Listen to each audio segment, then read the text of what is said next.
Edmonton Sports Talk. My God, I loved it. My name's Jay Milne. #Luke. Our sports update deliverer, the Coon. I'm Zachary Kubish, and you're up today. You know what, Reid? You might be honest. All right, here's what's going on in the Nasty Cup.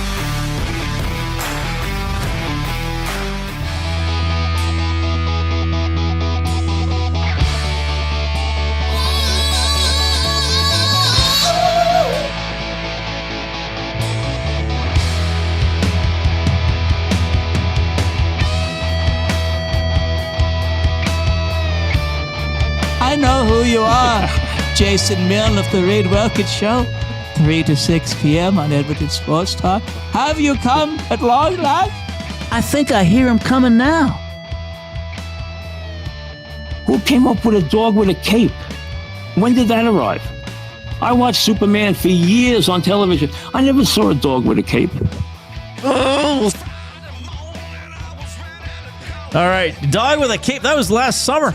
The summer blockbuster season is nigh upon us. Isn't The Mandalorian and Grogu later this month? May 23rd or 22nd? Yeah. What else is coming out this year? Supergirl is this summer? Yeah, that's correct. No, the Dune and Avengers Doomsday, that doesn't count. That's because that's in the winter, right? Right. What else is coming out this summer that's much ballyhoo? Odyssey? I'm sorry, Jay, because you don't care a whit about any of this, do you? No. Like, what would it take for you to get you to see a summer blockbuster? For it to actually be a blockbuster. Well, okay. What would it take you to get to see a big budget film in the theater in the summer months that like has a bunch of buzz around it? Would it have to be like the Zachary Kubish story, starring Josh Hartnett? Yeah. Josh Hartnett, huh? You know what it would take? Is that a real person? Let me check. Josh Hartnett? Yeah, that's a real Of course person. he is. He's a heartthrob. Yeah, that's well. Oh, wow. Yeah, what a pick. He's probably twice your age by now, though. No, yeah. Who's a young? Put in the nasty chat, please. Who's somebody who could realistically play Coob in a movie? Now with my bald head, though, I look like a tennis ball.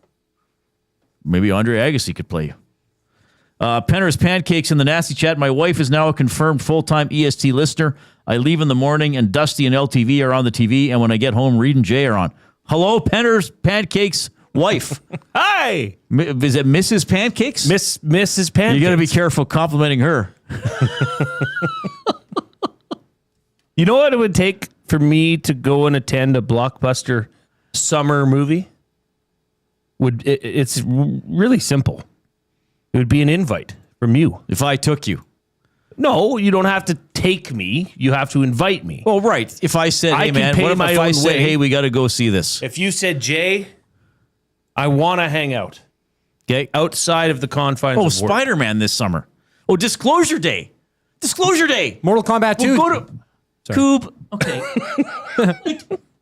Even I know that Mortal Kombat 2 It's not. Sorry, buddy. Like, it's awful. I saw the commercials and I thought, is this a joke?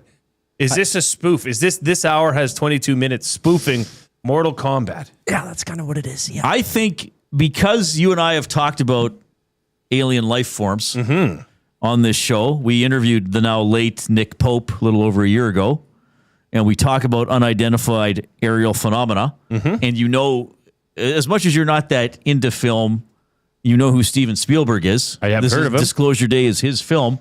Perhaps we should make an attempt to go see Disclosure Day together.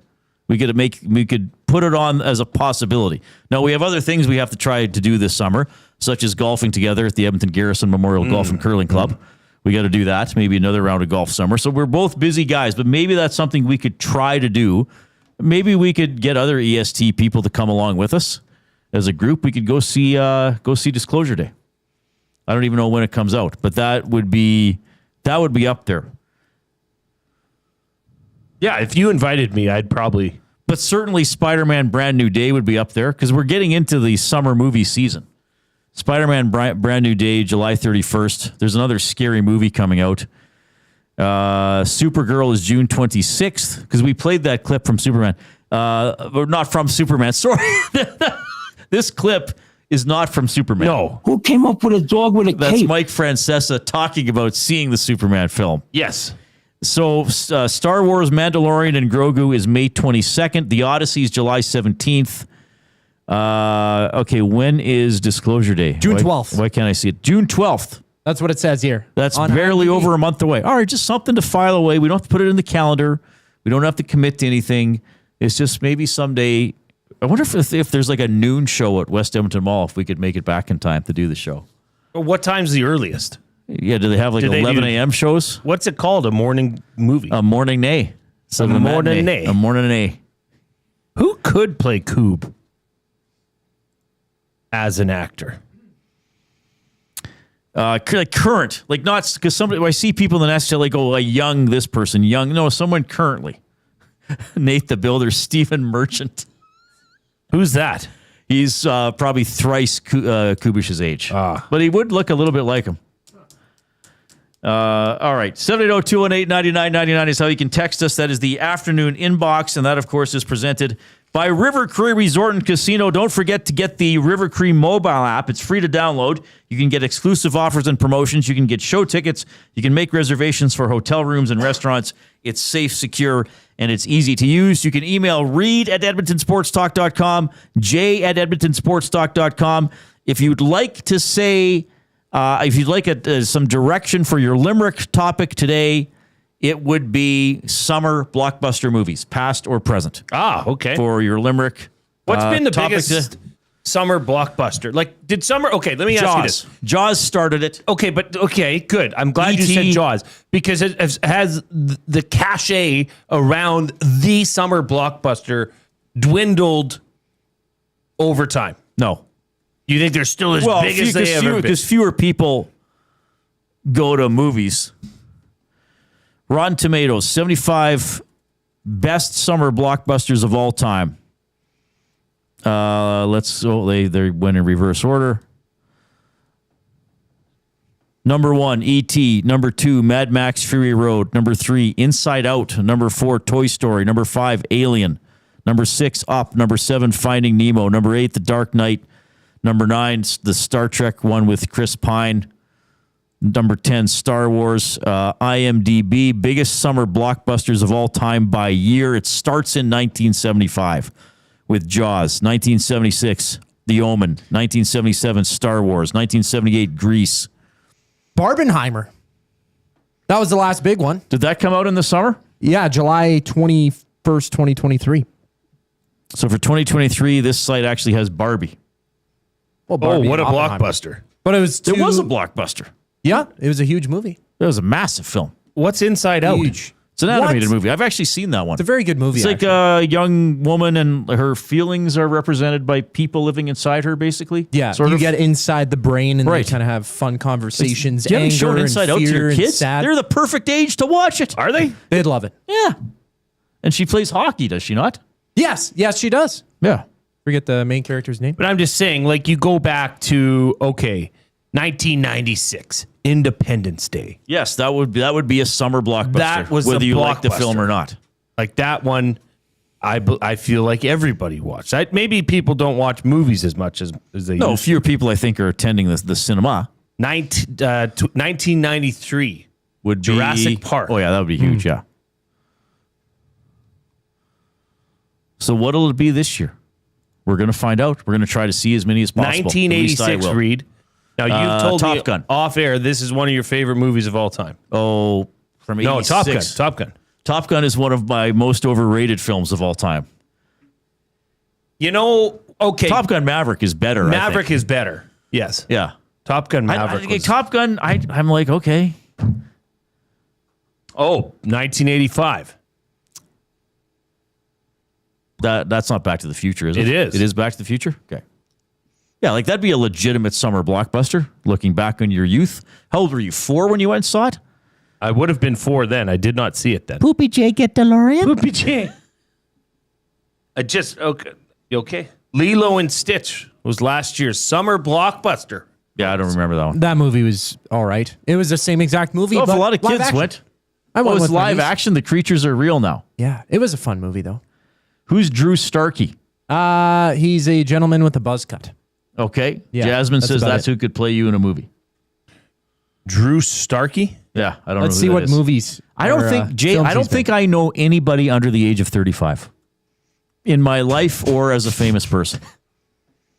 Yeah, you do. Name one. Well, that's true. I don't know a single person in my personal life under the age of 35, nor as a celebrity. I couldn't name a single celebrity under the age of 35. No. Well, What? YouTube Trev's a bit of a celebrity. He's on the show at 5 o'clock. Luke Gazdic is on at 3:40. And Victor Finley from the Habs broadcast booth is on at 4. Is Coob not a celebrity? No. Well, you're I'm getting too nonchalant. compared to celebrities. Yeah. Apples to oranges. Oh, so I guess I do know some people under the age of 35. Do you know who Post Malone is?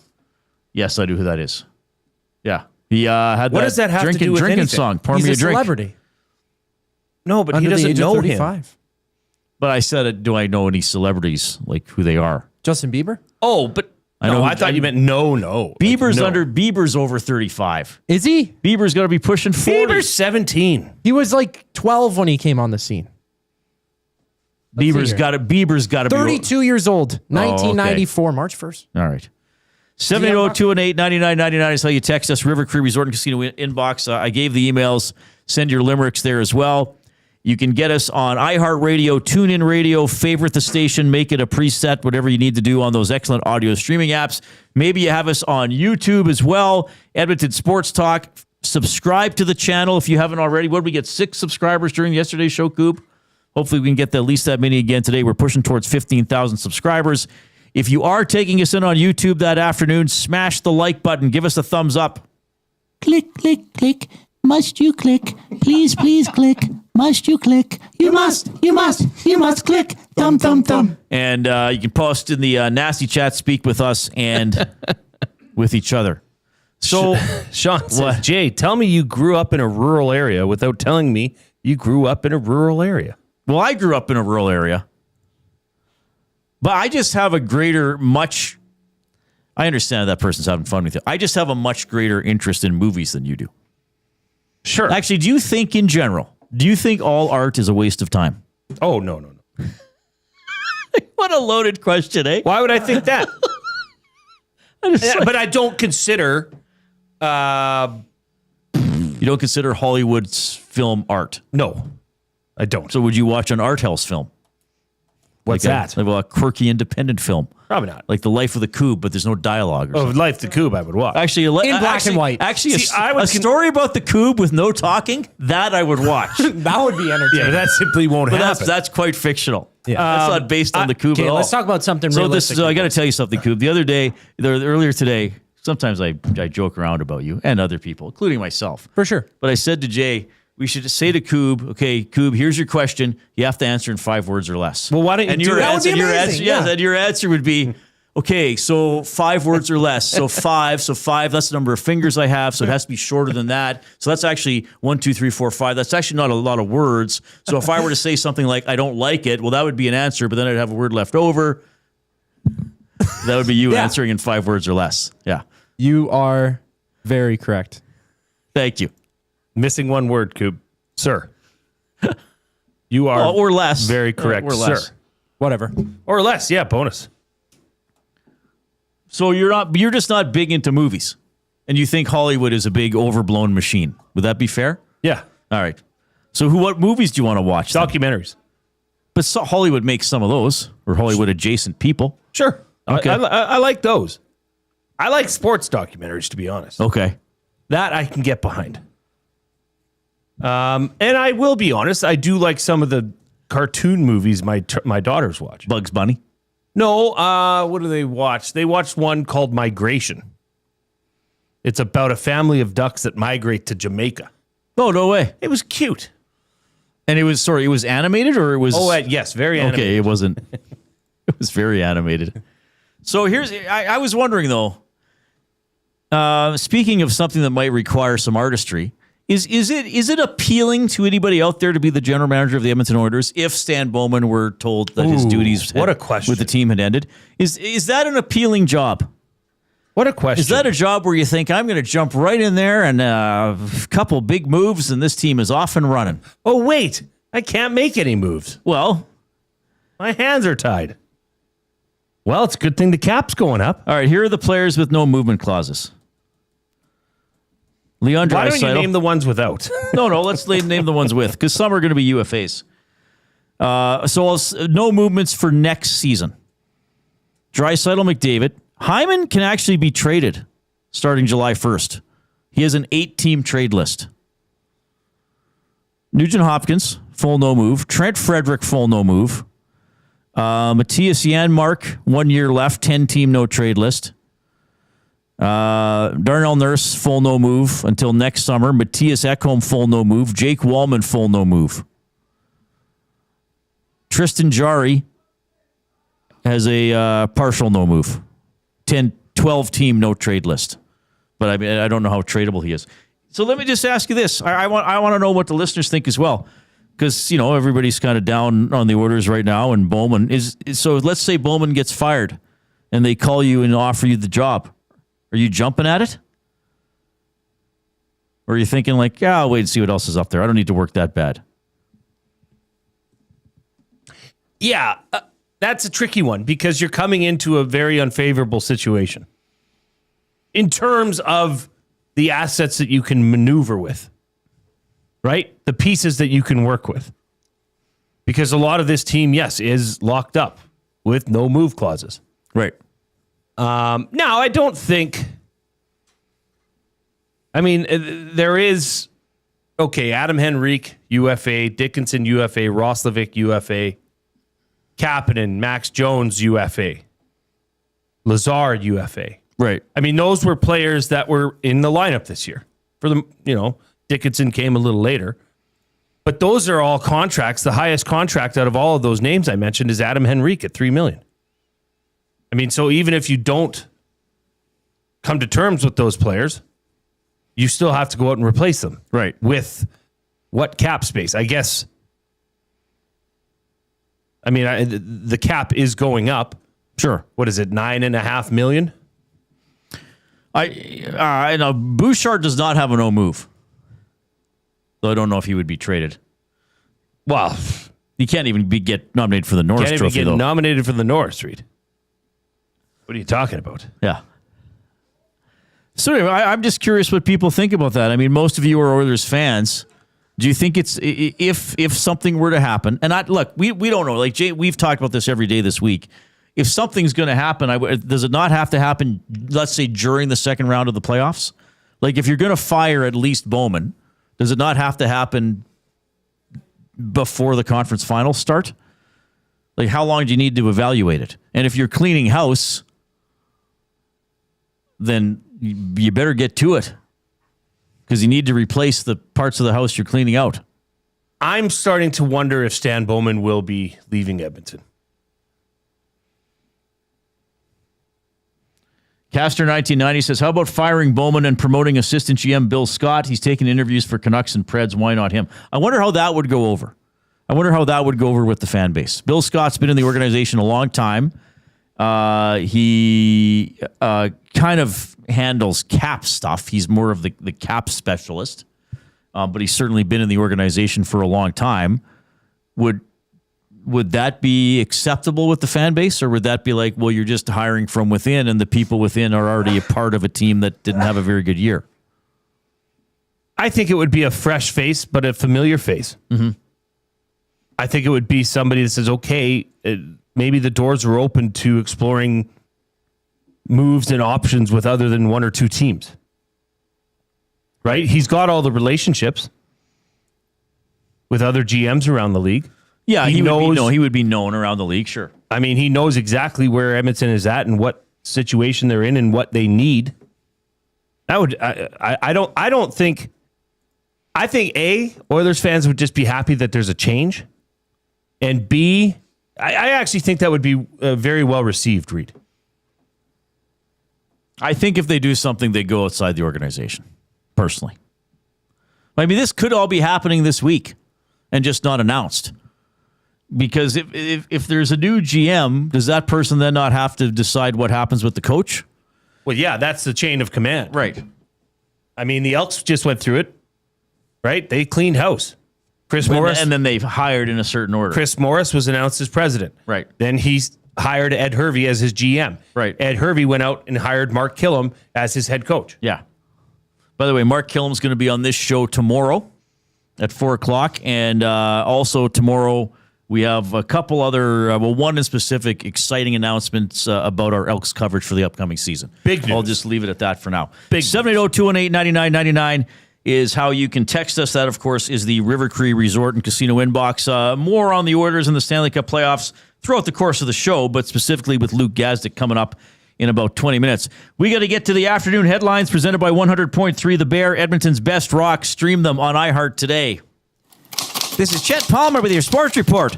Bombshell Bouch isn't up for the Norris. Hey, maybe the voters should try watching the games with their eyes open.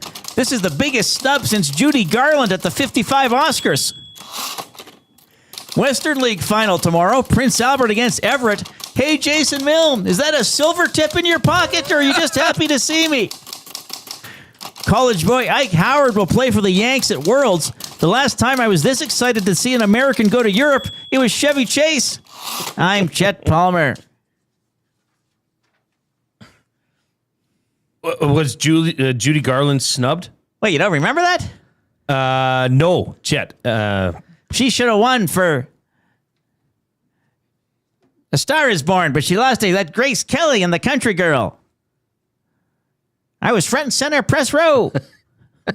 That's me with the cigar. I see pictures here. That's good, Chet. Thank you. Beat it. No, Chet, it's not a silver tip. Pervert. Oh, my goodness. It's National Lampoon's European Vacation ranks at the bottom. Is that the second one or the third one? That's the I second don't know one. the order. Doesn't it go Vacation, European, Christmas, Vegas, and then the Vacation remake with the sun? Yeah, that one we don't even count. Christmas Vacation, Vegas Vacation, Vacation, Europe Vacation. That's how I would rank them. Okay, I'm not schooled enough on it. Classics, Reid. Are they classics, Jay? They are great movies. They're funny. They are funny. And they were risque for their time. Sure. I probably have seen them one. I don't think I saw. I don't know if I saw Vegas Vacation. That's the fourth one. Yeah, that's with. What's the guy? He's a performer in Vegas. I want to say Liberace. Wayne Newton. Wayne Newton. Wayne Newton. He's great in that role. Give us a thumbs up if you're watching on YouTube.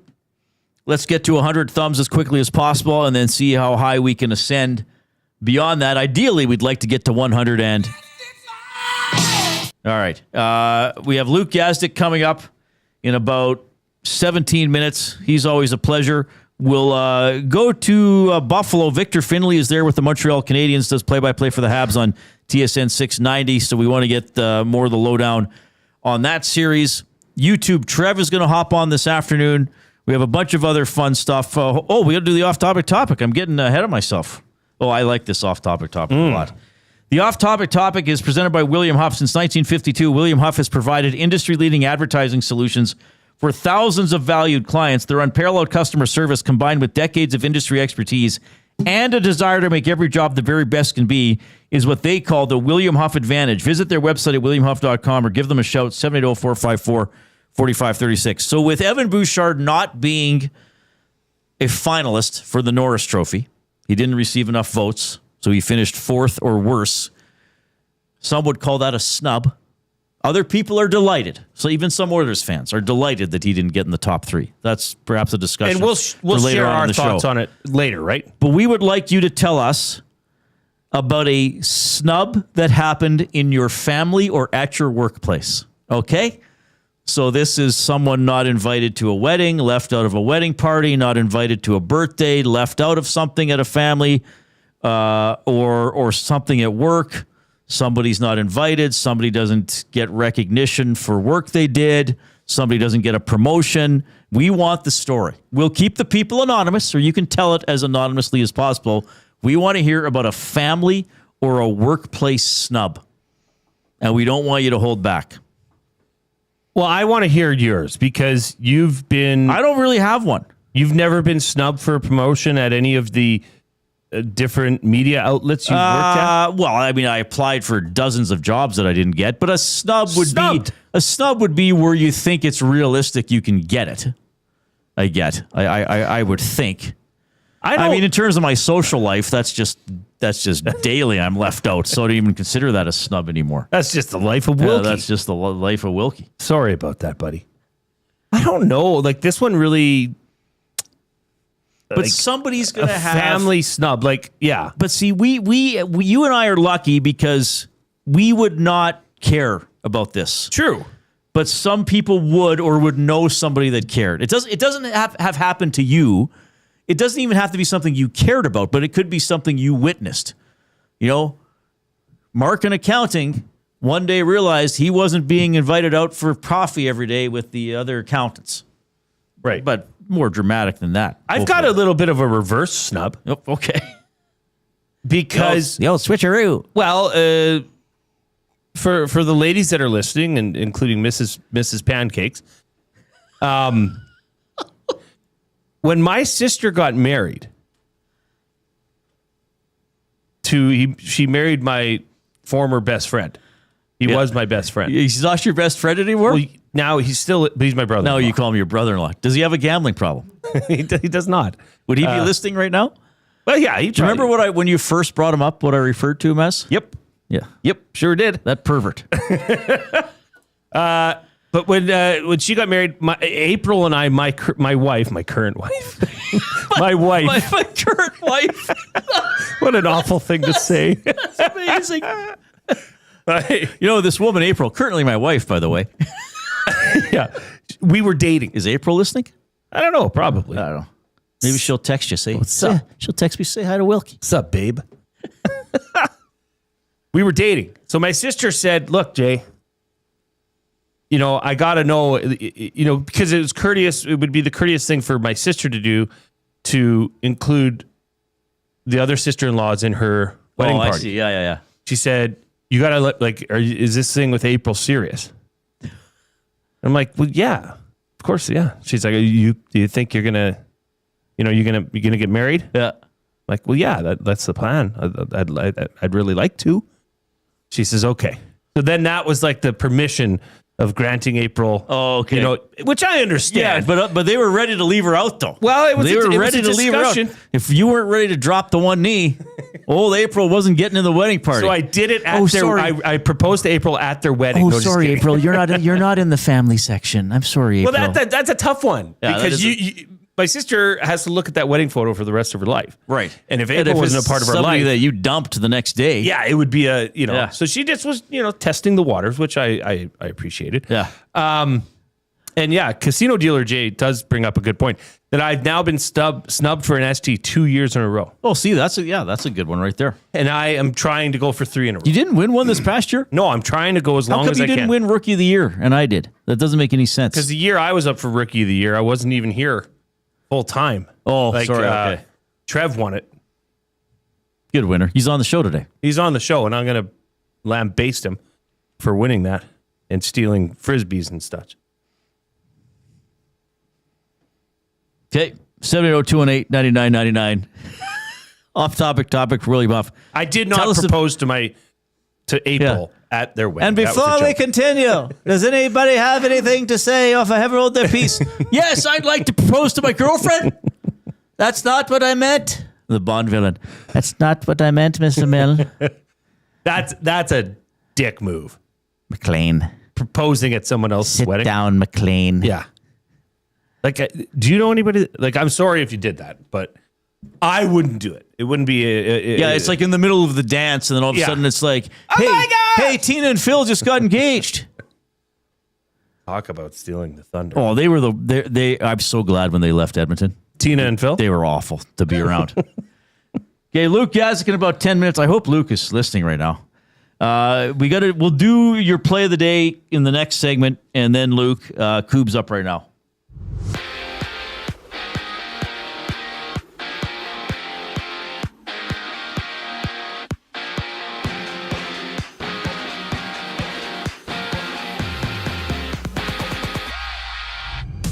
Rasmus Dahlin, Cale Makar, and Zach Werenski have been announced as finalists for the Norris Trophy. The award is honored yearly to the NHL's best defenseman on both sides of the ice. Meanwhile, Oilers prospect Ike Howard is off to the World Hockey Championship, joining Team USA. The tournament begins May 15th when the United States faces off against Switzerland. Just one game in the NHL, the Flyers need a win at home to avoid a 3-0 deficit to the Hurricanes. They face off at 6 o'clock. And down the QE2, the Stamps, they've locked up Vernon Adams Jr. through the 2028 season. The 33-year-old is entering his 10th year in the CFL with Calgary, hitting the field, kicking off their preseason May 18th against Saskatchewan. To the NBA, Pistons Cavaliers tip off 5 o'clock. Detroit up 1-0. The other contest has Game 2 between OKC and LA. Thunder taking Game 1 by 18 points.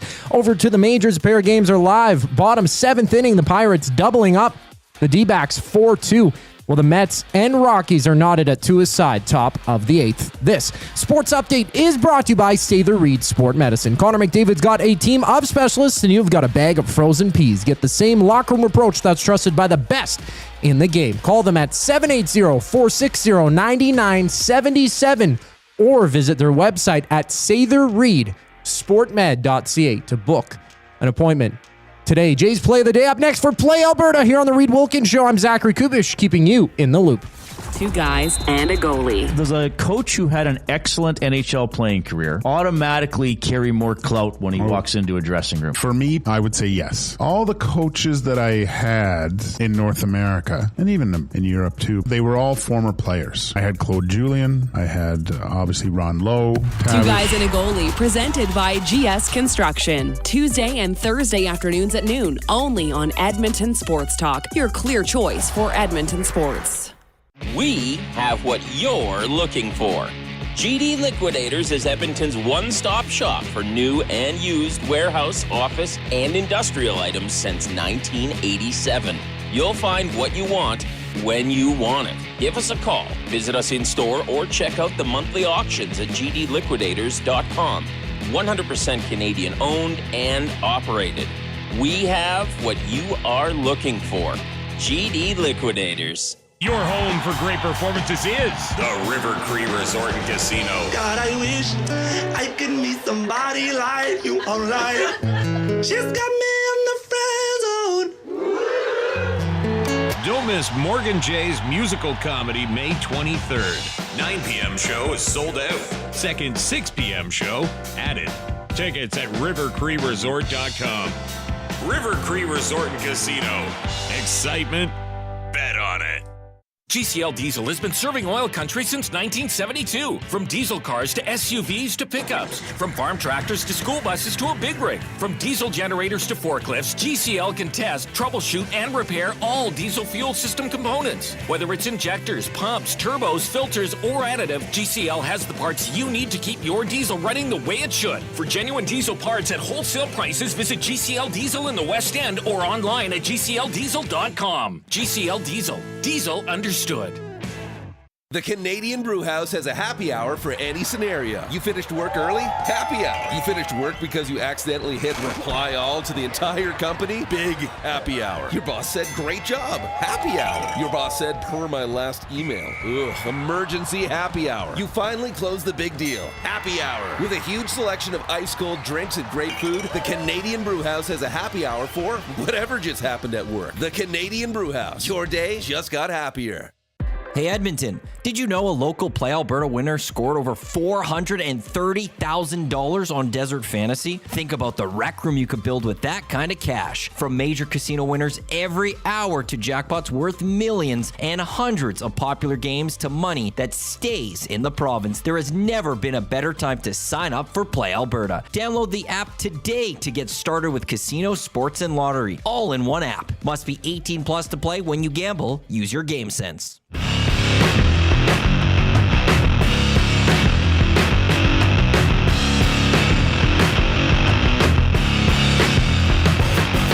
So we were asking for your story about a snub in your workplace or in your family, personal life. The 55-yard line. Loyal listener. Of course. Loyal listener. Doesn't have much to do right now. Will soon. But then 2027, I don't think it'll be that busy. The 55-yard line says, you'll never guess what happened to me at work when a new boss arrived on the scene. Some are calling it the snub of the century. Very good from the 55-yard line, who's a delightful member of our audience. Uncle Jesse says, how about that time Reid snubbed Dusty out in Lloyd? Yeah, I guess. Yeah, that's fair. Any comments or...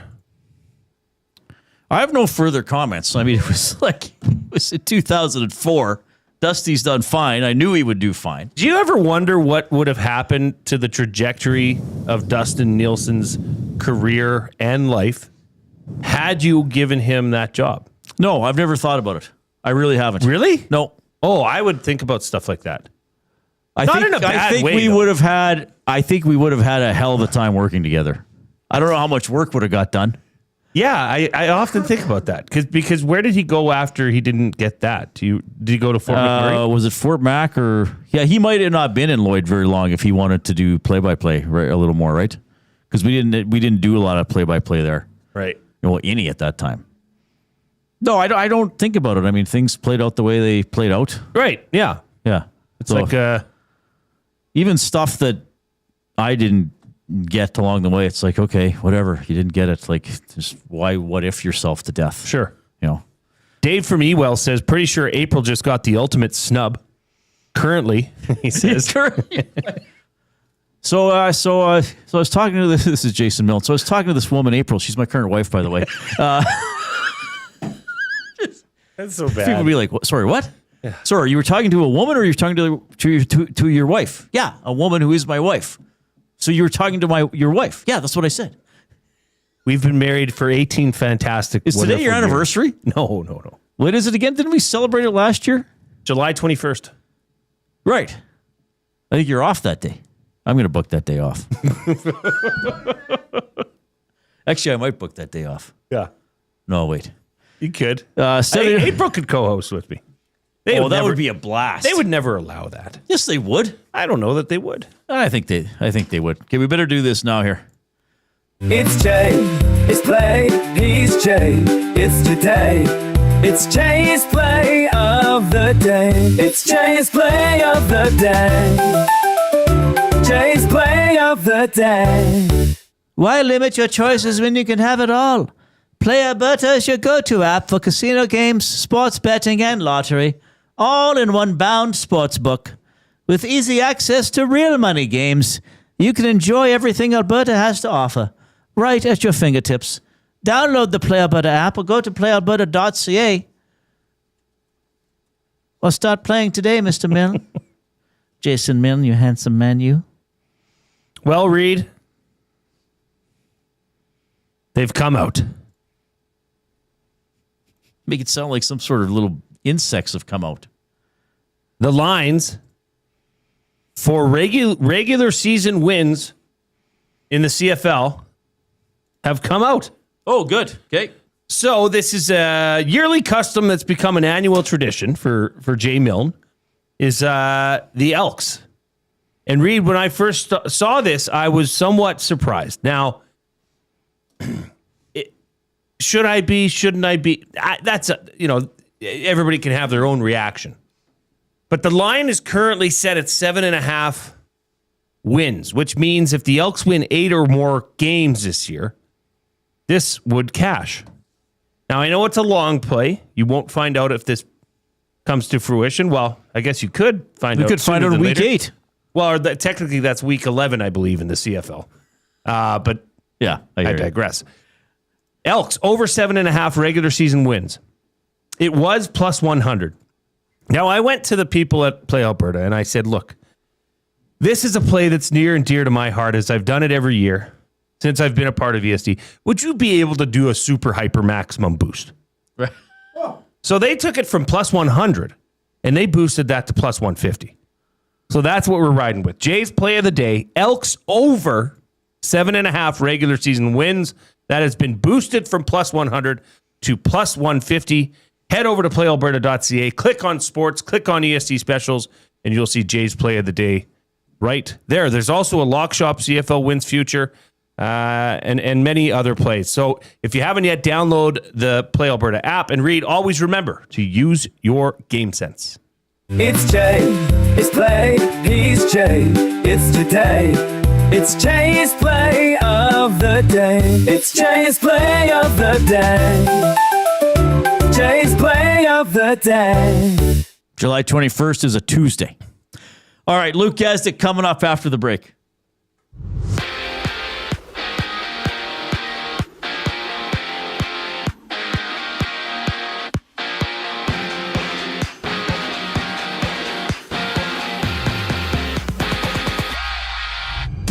Rasmus Dahlin, Cale Makar, and Zach Werenski have been announced as finalists for the Norris Trophy. The award is honored yearly to the NHL's best defensemen on both sides of the ice. Meanwhile, Oilers prospect Ike Howard is off to the World Hockey Championship, joining Team USA. The tournament begins May 15th with the United States facing off against Switzerland. Just one game in the NHL tonight. Flyers need a win at home to avoid a 3-0 deficit against the Hurricanes. They face off at 6 o'clock to the NBA. Pistons Cavaliers tip off at 5. Detroit up 1-0. The other contest on tap has game 2 between OKC and LA. Thunder leading 1-0. Over to baseball. 2 games are live. Bottom 8th inning. The Mets and Rockies tied 2 aside. Top of the 8th, it's the Pirates with a 4-2 lead on the Diamondbacks. This sports update is brought to you by Paramount Flooring. From custom homes to small renovations, Edmonton's top builders and contractors rely on Paramount Flooring. Their in-house team handled everything from selections to completion, keeping projects on track and on time. Visit their showroom open 7 days a week or find them at ParamountFlooring.ca. Luke Gazdic up next. Following the break, I'm Zachary Kubish, keeping you up to date. The Oil Stream. What is the number one reason, if you had to make an argument, to keep Stan Bowman as GM? I think it would be continuity, and because you know what you got. You still, listen, I know how bad the season ended and what a disappointment losing in the first round to Anaheim was. They're continuing a disastrous year. I'm not saying this with confidence. No. The Oil Stream, presented by Boston Pizza. Monday, Wednesday, and Friday afternoons at noon. Only on Edmonton Sports Talk. Your clear choice for Edmonton sports. The Blue Jays are back, and Canada is excited to cheer them on in their 50th season.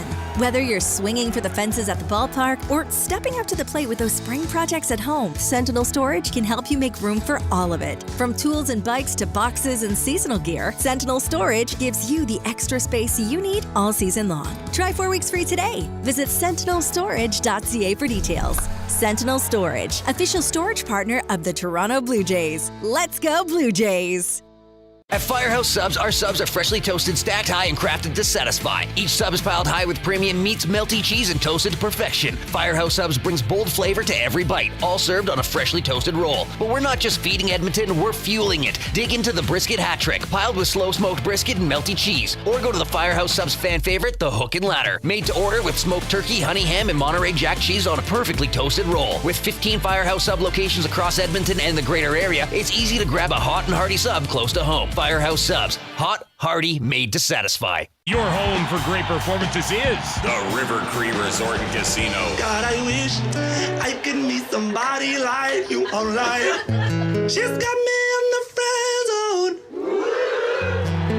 Don't miss Morgan Jay's musical comedy May 23rd. 9 p.m. show is sold out. Second 6 p.m. show added.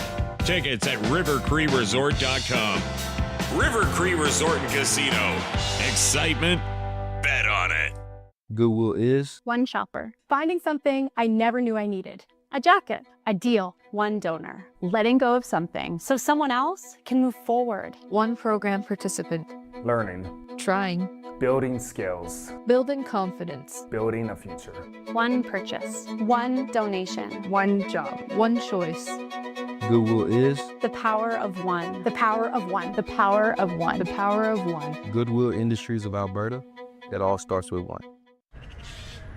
Somewhere, someone is sitting on a patio that is literally part of the parking lot. They're hot, uncomfortable, and bored. Do not be that person. The Canadian Brewhouse has a rooftop, real turf, misters, fire tables, patio games, big screens, and zero reason to be bored. This summer, your standards are higher than a parking lot, and you know it. The Canadian Brewhouse, Canada's best patios. Looking for flooring? Paramount Flooring has it all. Sales, service, and expert installation. With options for every style and budget, open 7 days a week. We've got you covered. Quick delivery and in-stock deals. Plus, EST listeners get 10% off. Visit ParamountFlooring.ca today.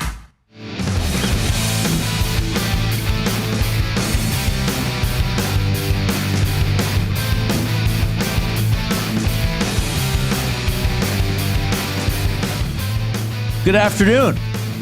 Let's go to the Oil Country Towing video hotline. Oil Country Towing, Edmonton's most trusted 24/7 roadside rescue team. Fast, safe, and reliable for over 15 years. Whether it's game day or a snowstorm, we work as hard as your favorite team to get you going. Call 780-986-6088 for all your towing needs. We love talking to this gentleman. It is Luke Gazdic from Sportsnet checking in. Hello, Luke. What's up, guys? Sorry, I'm not in my usual office. As you can see, I'm in what's going to be my new office. I'm moving right now. So just in the process of that is why you don't see a Jays or a Raptors jersey behind me currently. Well, we can still hear you, but your audio quality is not as good either. So I guess your mic hasn't been unpacked yet. And you know what? It hasn't yet. So I'm going to see, am I coming through okay? Yeah, we can hear you. It just doesn't, you can tell you're not right up against the mic, that it's the good old laptop. It's sitting right over there. It's one of the things I got to unpack. Yeah, that's all right. No, it's good having you. I know you're busy and with all the playoff stuff and you're moving on top of that. So let's get going. Evan Bouchard is not a finalist for the Norris Trophy. So he didn't get enough votes to be in the top three. Now, maybe he finished fourth. Who knows? Maybe he finished ninth. Well, we won't find out till they announce it. Your reaction to this, first of all, that he's not in the top three of the vote getters.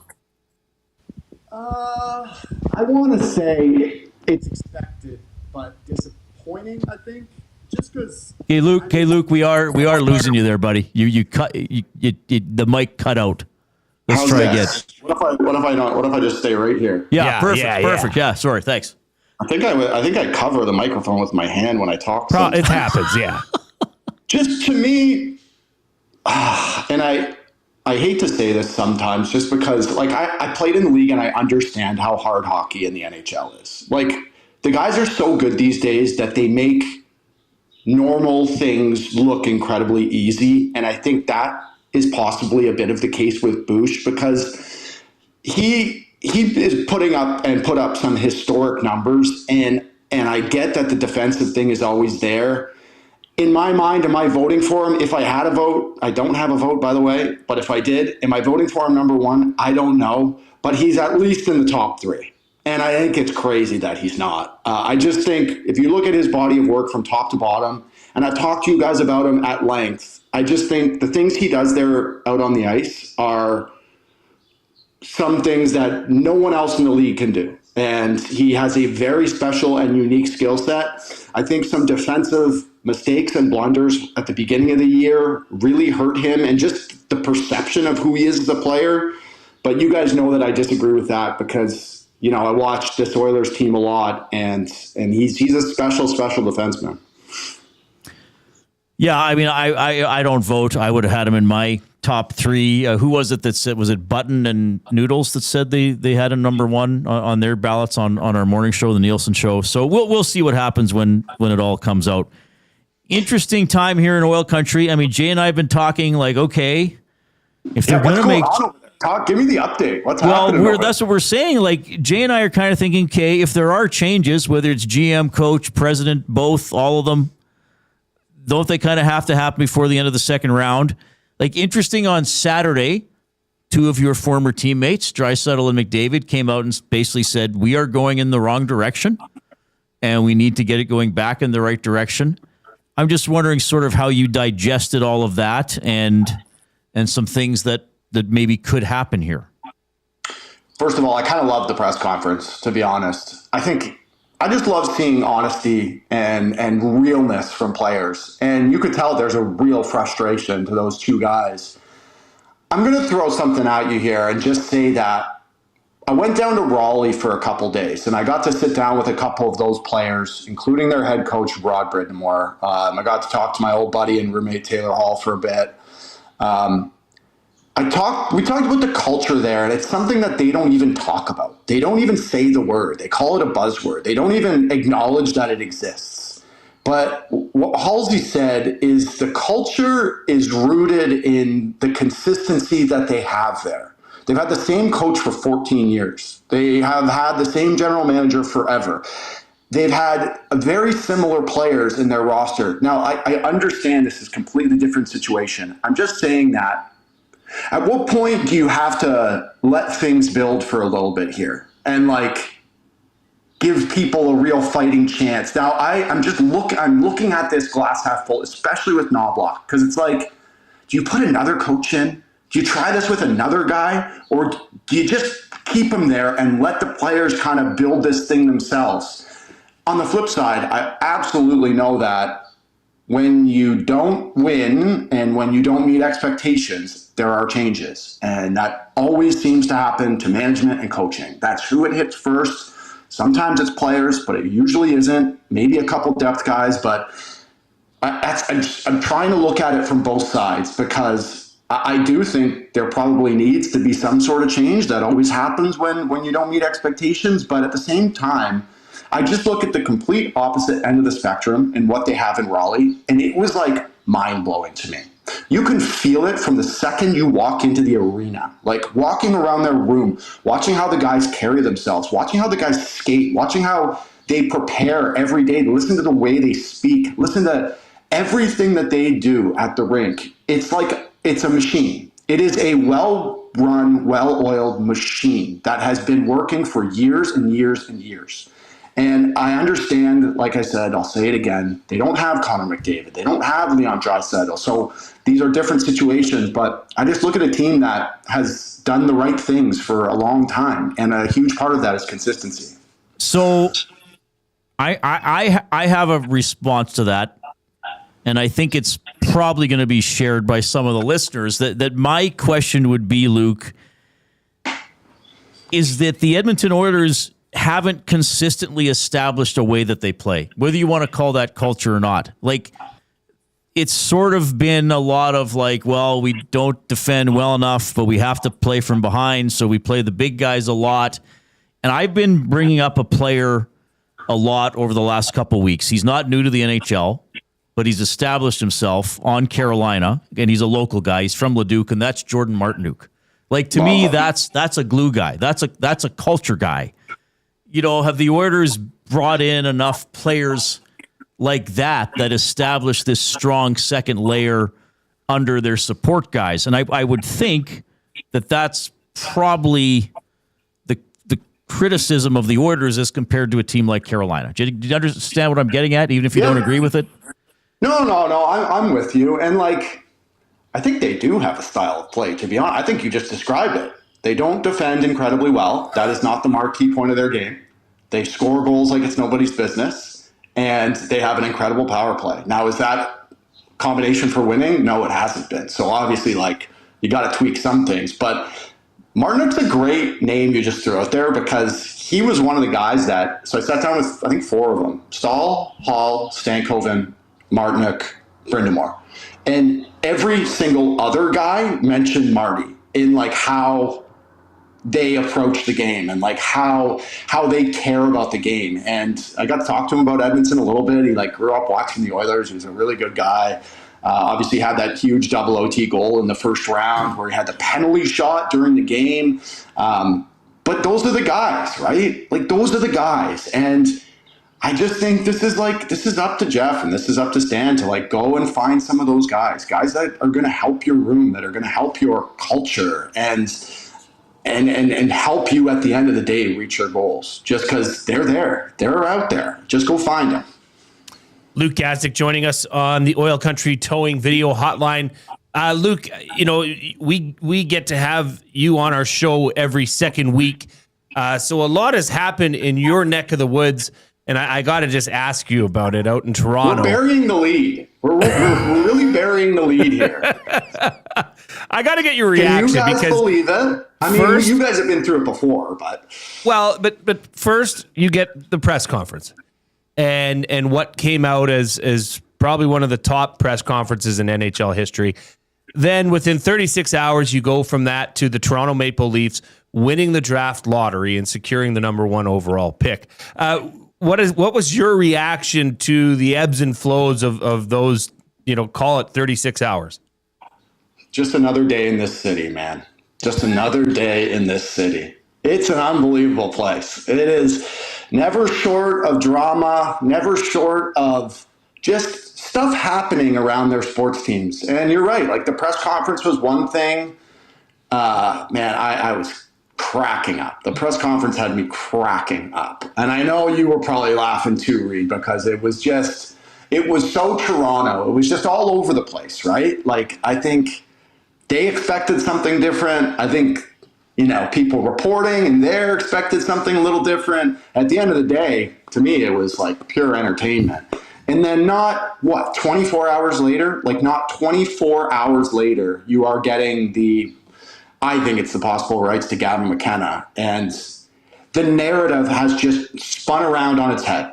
Like the city went from being out to hiring Matt Sundin, which he is the guy here, especially for like millennials like me who grew up early 2000s watching those Leafs teams.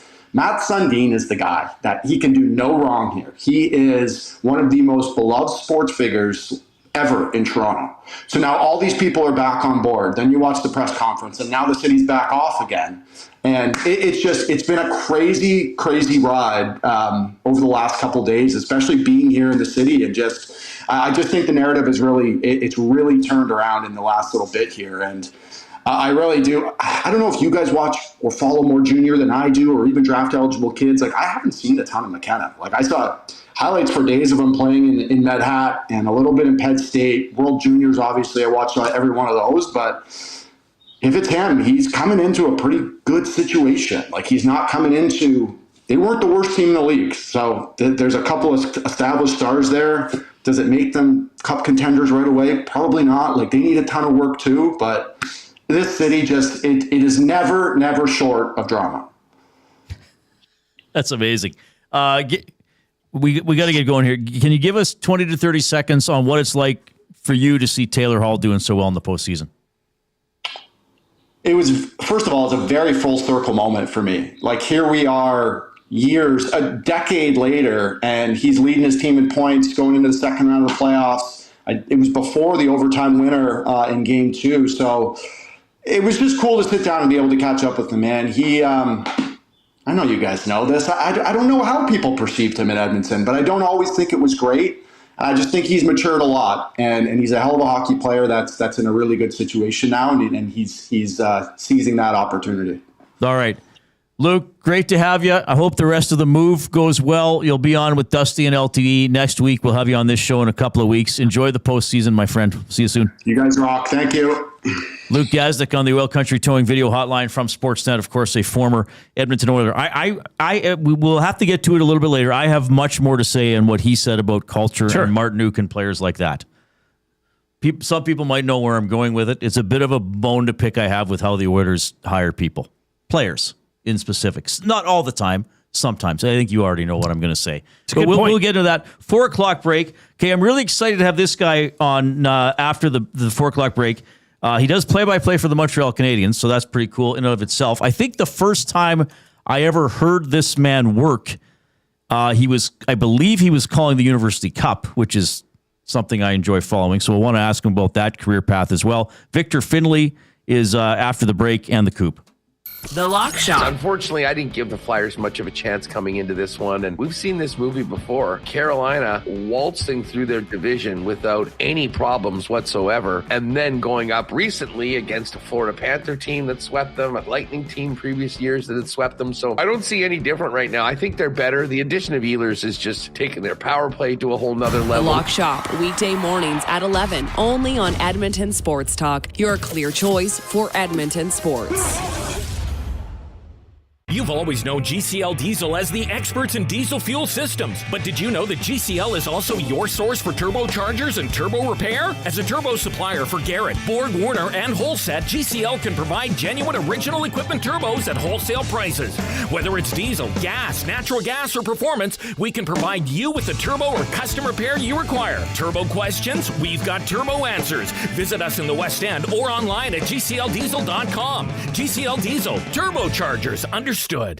Worksite ready, Western tough. Lamley's Workwear is calling all tradespeople, oil and gas crews, construction workers, farmers, and hard-working Canadians. Built for the job with quality craftsmanship, job site protection, and cowboy-worthy durability. Trusted brands like Airy at Work and Wrangler Rigs, designed for performance and all-day comfort on the toughest sites. No matter the season, Lamley's has the workwear you need. Shop the full range now at lamleys.com/work. LAMMLES. Time for a new career in 2026? Or maybe your kid is still pondering their path. Good news! Weiss Johnson is hiring. It's Dennis, and not only are we hiring for heating and air conditioning, we're also looking for experienced plumbers and gas fitters. With the growth in residential development, there's no shortage of opportunities at Weiss Johnson. Choose your path with us. Learn from one of the industry leaders, and we will grow together. Receive great benefits and school reimbursement as well. Visit weiss-johnson.com today. You've heard the name, but what does it mean?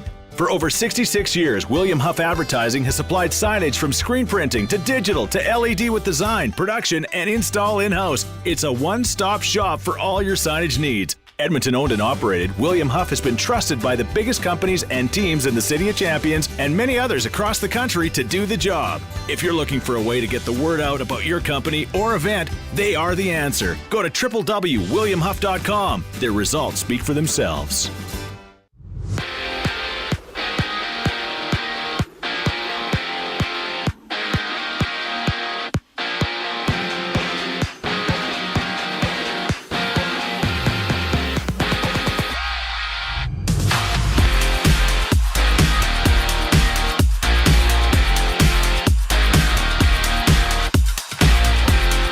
Rasmus Dahlin, Cale Makar, and Zach Werenski have been announced as finalists for the Norris Trophy. The award is honored yearly to the NHL's best defenseman on both sides of the ice. Meanwhile, Oilers prospect Ike Howard is off to the World Hockey Championship, joining Team USA. The tournament begins May 15th with the United States facing off against Switzerland. Just one game in the NHL. It's the Flyers needing a win at home to avoid a 3-0 deficit to the Hurricanes. They hit the ice at 6 o'clock. To the NBA, the Pistons Cavaliers, they tip off at 5. Detroit up 1-0. The other contest has Game 2 between OKC and LA Thunder, taking Game 1 by 18 points. On the baseball front, Detroit's Tariq Skubal underwent successful elbow surgery and is out for up to 6 weeks. And live now in the majors, top of the 9th, the Pirates with a 4-2 lead on the Diamondbacks. I'm Zachary Kubish. That was your sports update. The second hour of the Reid Wilkins Show starts right now.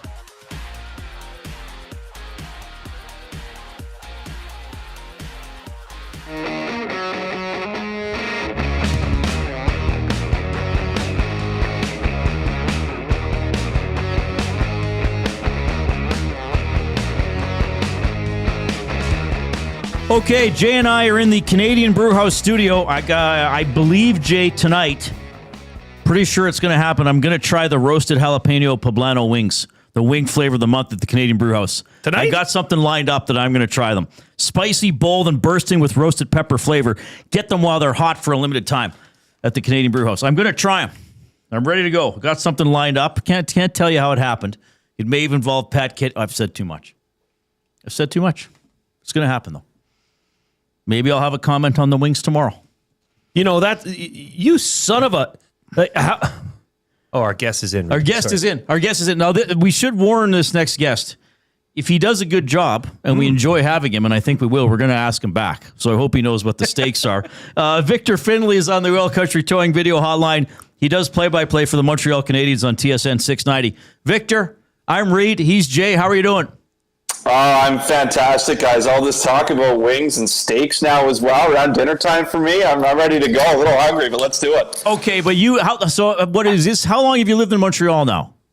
So I moved here for the job in September 2023. So this is season number 3 for me. All right, so there is no shortage of culinary options in Montreal. Though. No. I mean, you got to be spoiled there. Oh yeah, big time. And I live like a 10-minute walk from the Bell Center too, which is kind of right in the center of everything here. So there's Griffintown, which has got, a little bit of everything. And before this, I mean, I lived in Toronto too, which is also not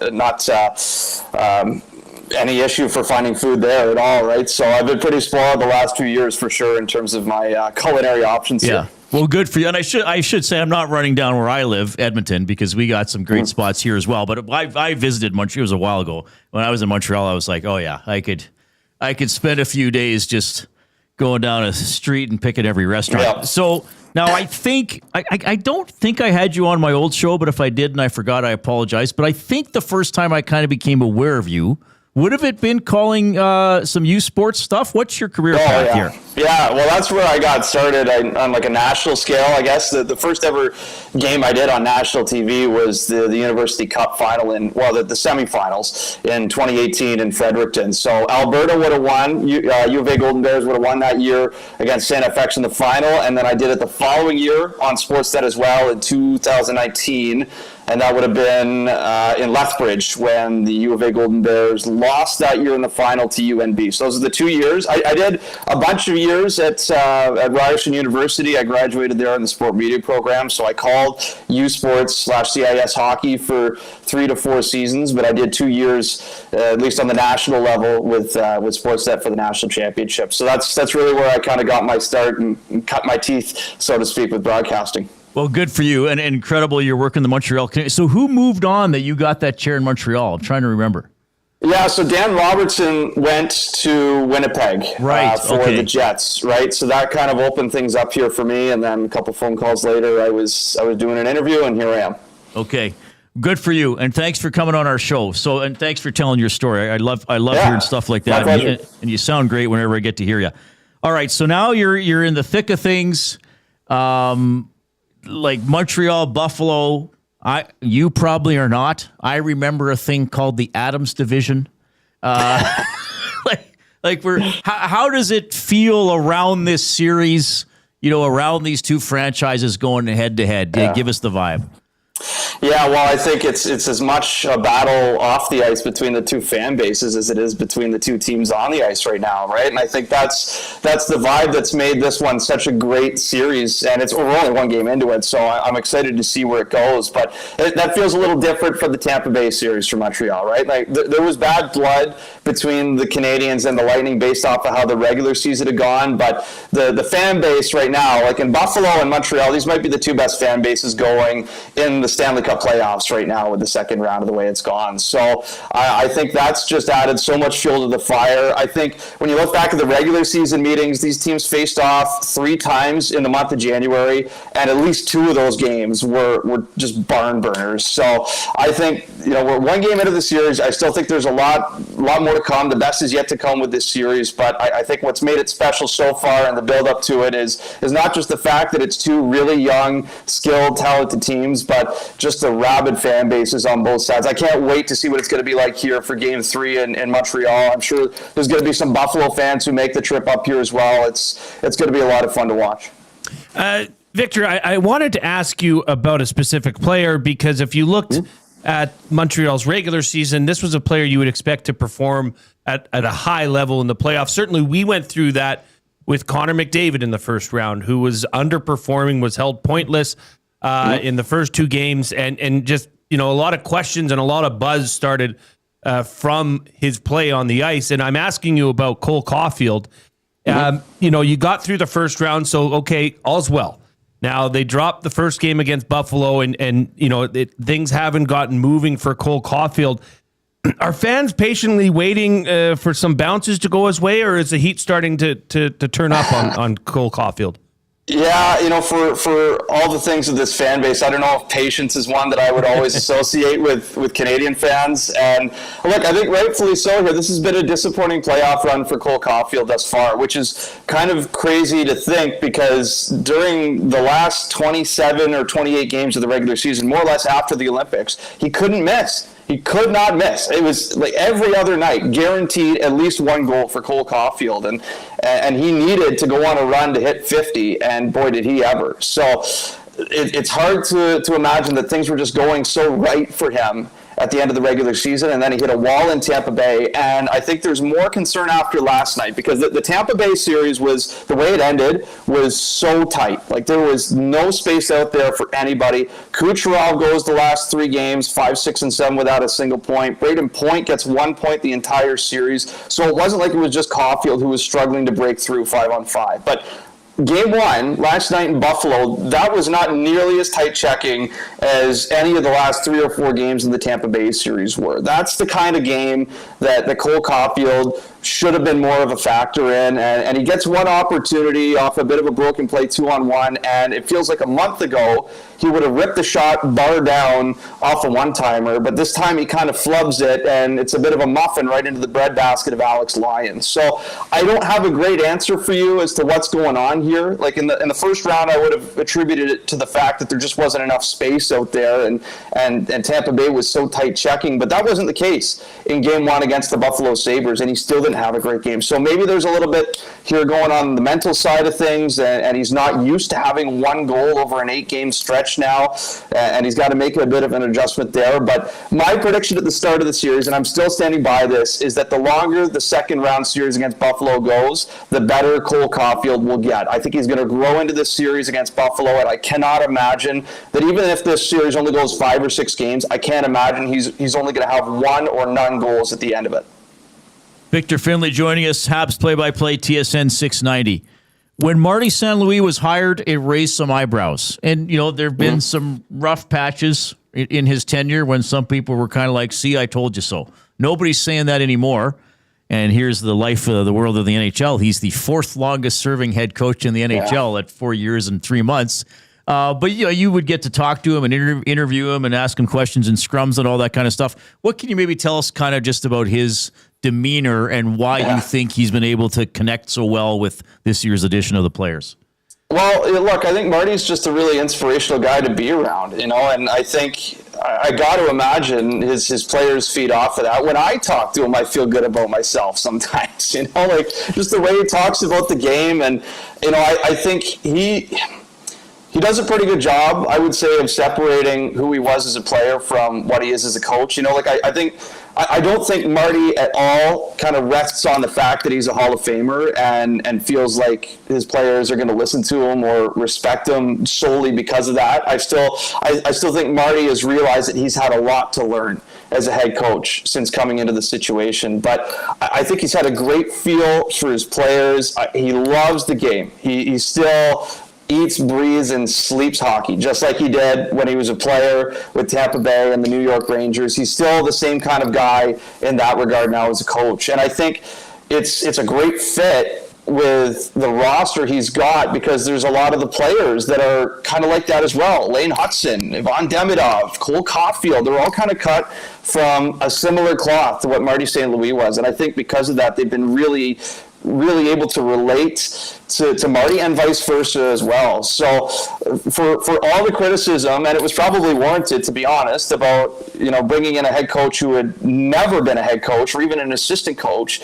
at a high level of pro hockey, to me the first round series against Tampa Bay, like that was like Marty St. Louis debatably outcoached John Cooper in that series with the line combos, trying to get the matchups. He pushed almost every single right button for the Montreal Canadiens, and they get a little bit lucky with the way the Game 7 turns out for them. But man, he made so many decisions. Everybody was calling for Kirby Dach to get bounced out of the lineup after Game 2. Marty sticks with him. He puts him on a line that he hadn't tried all year long with Texier and Bolduc. And all of a sudden, Dach has his best game of the postseason in Game 3, scores a goal, Texier scores another, and they play a huge role in the Canadiens winning that Game 3 against Tampa Bay. So for me, Marty is still the same kind of person, still loves the game, and that's very evident. But to me, he's really proved this year with some more tools at his disposal in terms of the roster that he's totally capable of coaching with the best in this league. Well, I've enjoyed watching the Canadians this season and certainly through the playoffs. I picked them to win the Stanley Cup before the postseason began. Wow. Jay picked Buffalo, so at least one of us will have the team we picked in the Eastern Conference Final. Hey, Victor, great having you on the show. Thanks for telling your story. Thanks for the insight on the Canadians. And if they keep moving on, we're going to be bugging you again, buddy. Really appreciate it. Great work. Yeah, my pleasure. Anytime, guys. Victor Finley checking in on the Oil Country Towing video hotline. Man, what a career. Like, he's off and running. I didn't ask his age, but still, I'm guessing he's younger than we are, Jay. I'm guessing. And you know, he doesn't even see the hill that we're over already. Well, it's a soft spot in our hearts because we're U Sports guys. And he did use sports. Right? Like, that's incredible. Of course. Yeah, so good stuff. I think the Canadians are far from finished. Didn't go their way yesterday, but I think that's going to be a long series. And do you trust Dobish or Lyon more at this point? Though I guess if Lyon doesn't work out, they go to Ukko-Pekka Luukkonen. I think it's too early to say. I think Buffalo's goaltending as a whole is better, right? Right. I wouldn't say I wouldn't trust Dobish.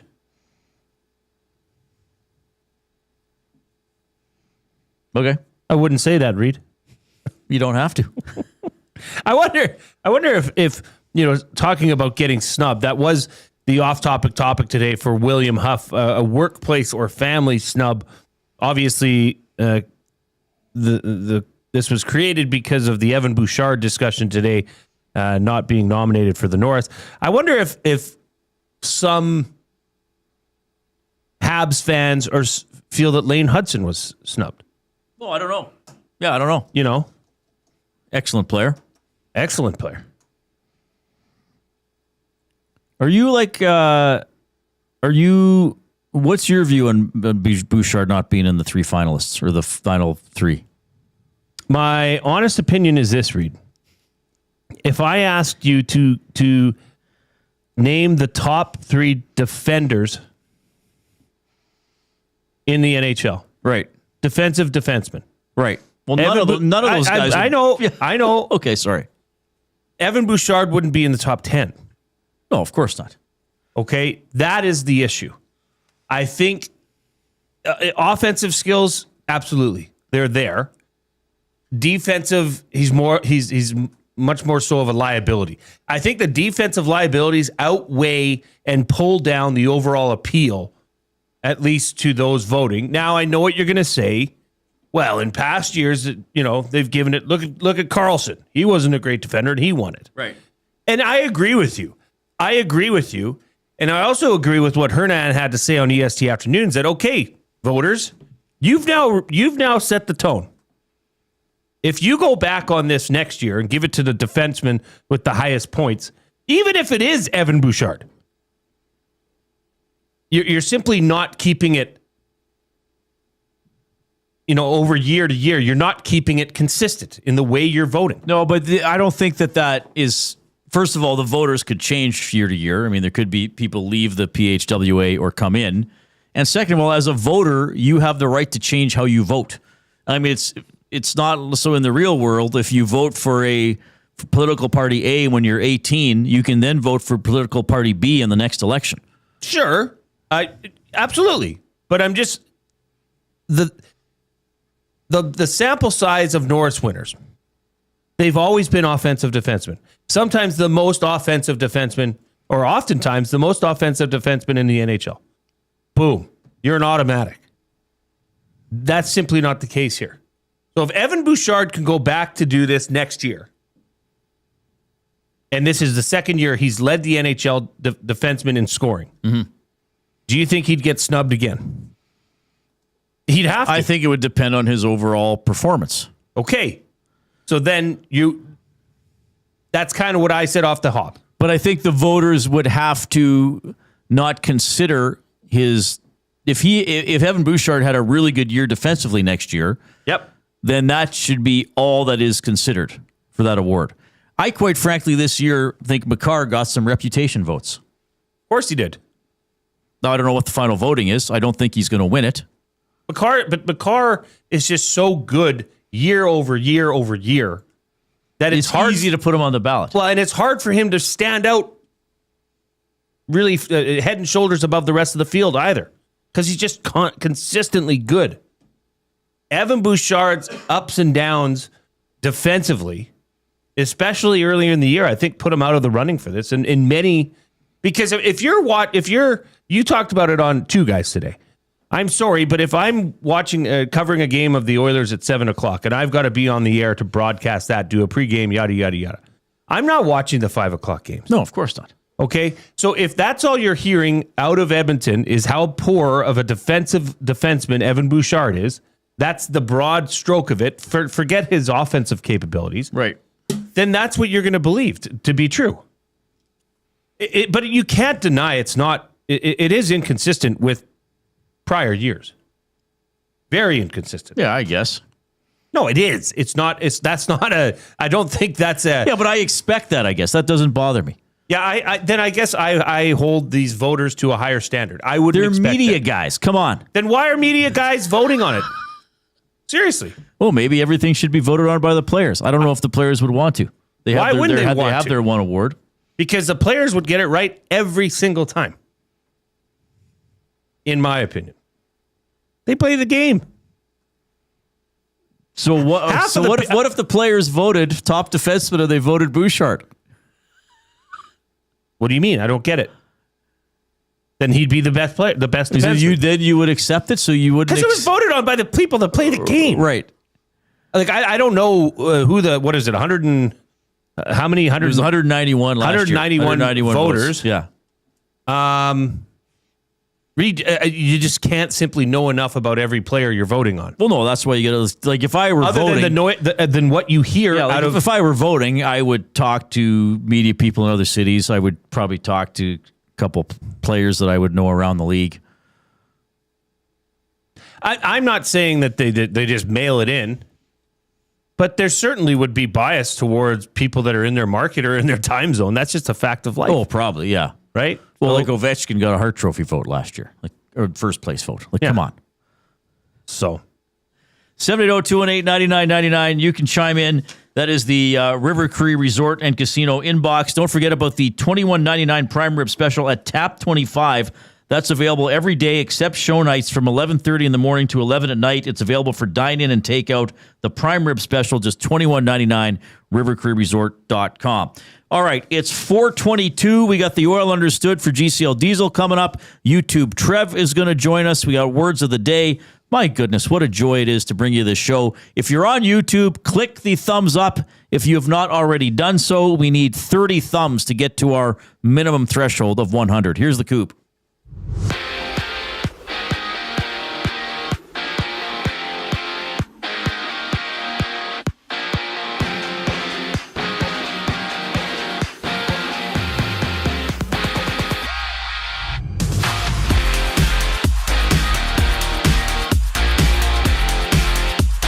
Cale Makar, Zach Werenski, and Rasmus Dahlin have been named finalists for this year's Norris Trophy. The award is handed to the NHL's top defenseman yearly for their overall game. Meanwhile, Oilers prospect Ike Howard is off to the World Hockey Championship, joining Team USA. The tournament starts May 15th as the United States faces off against Switzerland. Just one game in the NHL to Flyers at home to the Hurricanes. Philly needing a win to avoid a 3-0 deficit to Carolina. They face off at 6 o'clock. To the NBA, the Pistons and Cavaliers hit the hardwood. 5 o'clock tip-off. Detroit up 1-0 in the series. The other contest, it's Game 2 between OKC and LA. The Lakers losing Game 1 by 18 points. On the baseball front, Detroit's Tariq Skubal has undergone elbow surgery and is out for up to 6 weeks. And to the field, 2 games about to get underway. Orioles at Marlins, while the Athletics are on the road to battle the Phillies. This sports update is brought to you by Windsor Plywood Leduc, locally owned and operated, serving Leduc and surrounding areas since '93. They have doors, flooring, baseboards, and of course, they have plywood. Go see the knowledgeable staff today at Windsor Plywood Leduc. The Reid Wilkins Show rolls on after a brief pause. I'm Zachary Kubish, keeping you in the Loop. The Nielsen Show with Lieutenant Eric. Bruce Boudreau. If you look at Chayka's record in 4 years in Phoenix, find one thing that he did good. And the fact that poor Matt's, nobody knows what his job is. Like, I mean, like, is that not true? Like, he's helping out, but nobody said, well, this is what his job description is going to be. The Nielsen Show with Lieutenant Eric. Weekday mornings 6 to 9. Only on Edmonton Sports Talk. Your clear choice for Edmonton sports. Hey Edmonton, did you know a local Play Alberta winner scored over $430,000 on Desert Fantasy? Think about the rec room you could build with that kind of cash. From major casino winners every hour to jackpots worth millions and hundreds of popular games to money that stays in the province, there has never been a better time to sign up for Play Alberta. Download the app today to get started with casino, sports, and lottery, all in one app. Must be 18 plus to play. When you gamble, use your game sense. When you cater with Royal Pizza, you're getting the same great pizzas, pastas, and salads you love, just bigger and built for a crowd. Perfect for teams, offices, or parties, Royal Pizza's catering brings real value around $10 per person. Delicious, high quality, and easy. If you like their pastas, you'll love their catering pastas even more. Visit royalpizza.ca or contact your local store for exact pricing and details. So come on home, Royal Pizza, still making it great.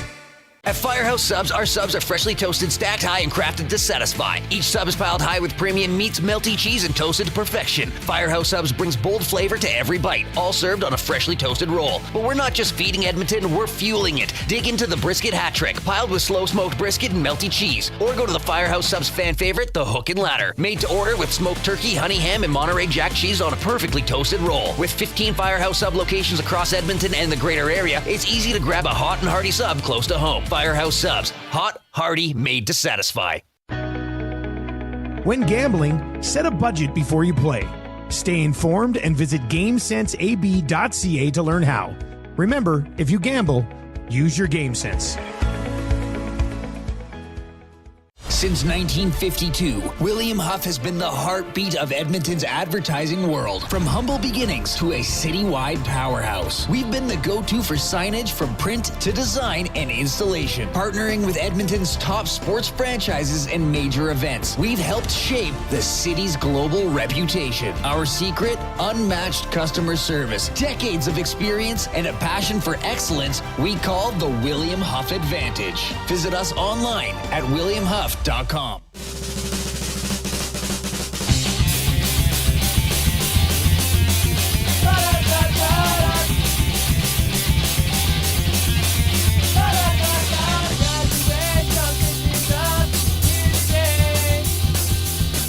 This is Shaq, and you're listening to Edmonton Sports Talk. Shaquille O'Neal, we met him. Remember that? When was that? A couple months ago now? Something like that. Yeah. Got to interview him. February? Was it February? March? I can't remember. March. Was it early March? He was here for the brick. For the Shaqopedic. Yeah. Now, when you worked, do I dare ask this? You dare. When you worked at Yvonne's Furniture, was it like the brick a rival? Were they a friendly rival? No, they didn't really concern themselves with Yvonne's. Oh, okay. Fair enough. But Yvonne's would be aware of what the bricks pricing was for sure. They would? Okay. Oh yeah. Our prices were always better than the brick. Always. How come? Same stuff. Exact same stuff? Well, how come? I don't know. They have Shaq as a spokesman. Somebody's got to pay for that. Somebody's got to pay Shaq. Yeah. Who was the biggest spokesperson you ever had?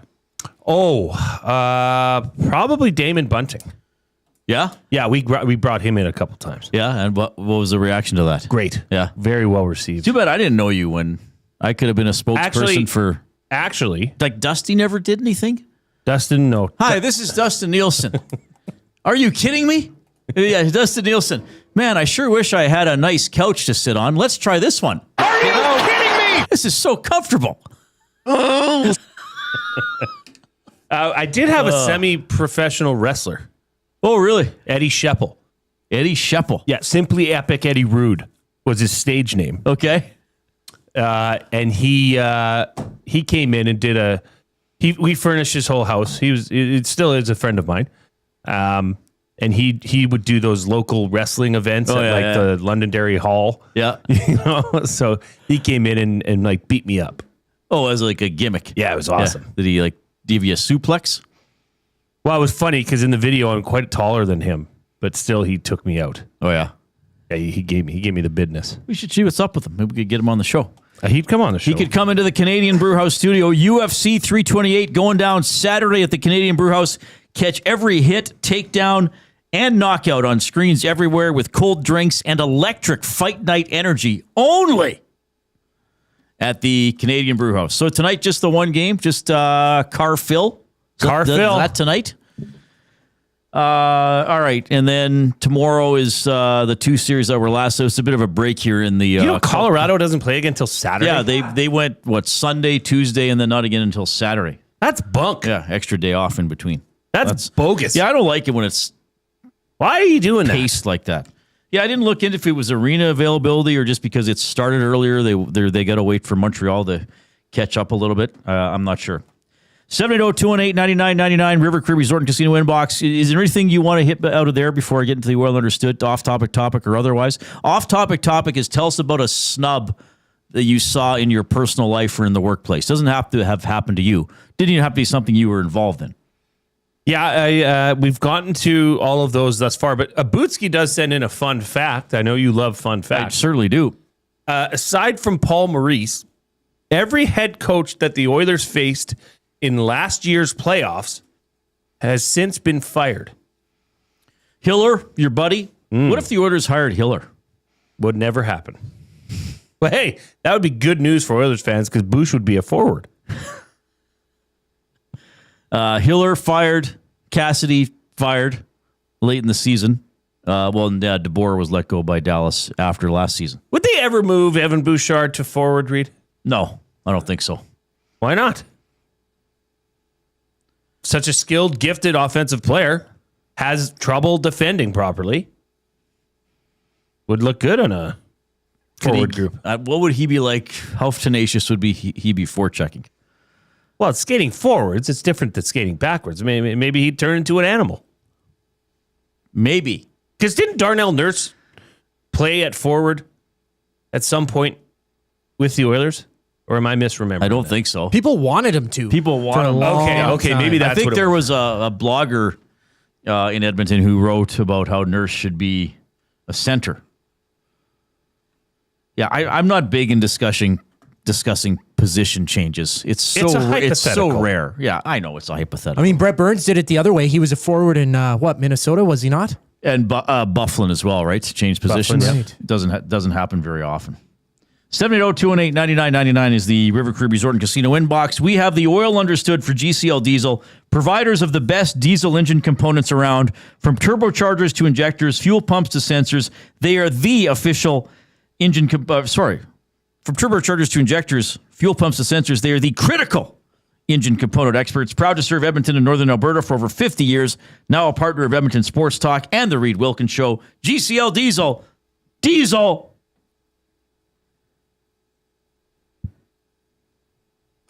Understood.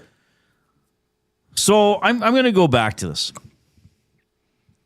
So we were talking with Jordan about Jordan Martinook. I've brought him up a few times, right?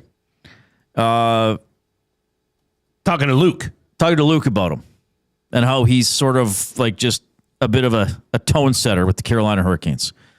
Like Jordan Martinook, he was drafted fairly high, like 58th overall in 2012, played for the Vancouver Giants, spent 3 years in the AHL, played for the Coyotes. He's become a mainstay with the Hurricanes. He's been there since 2018.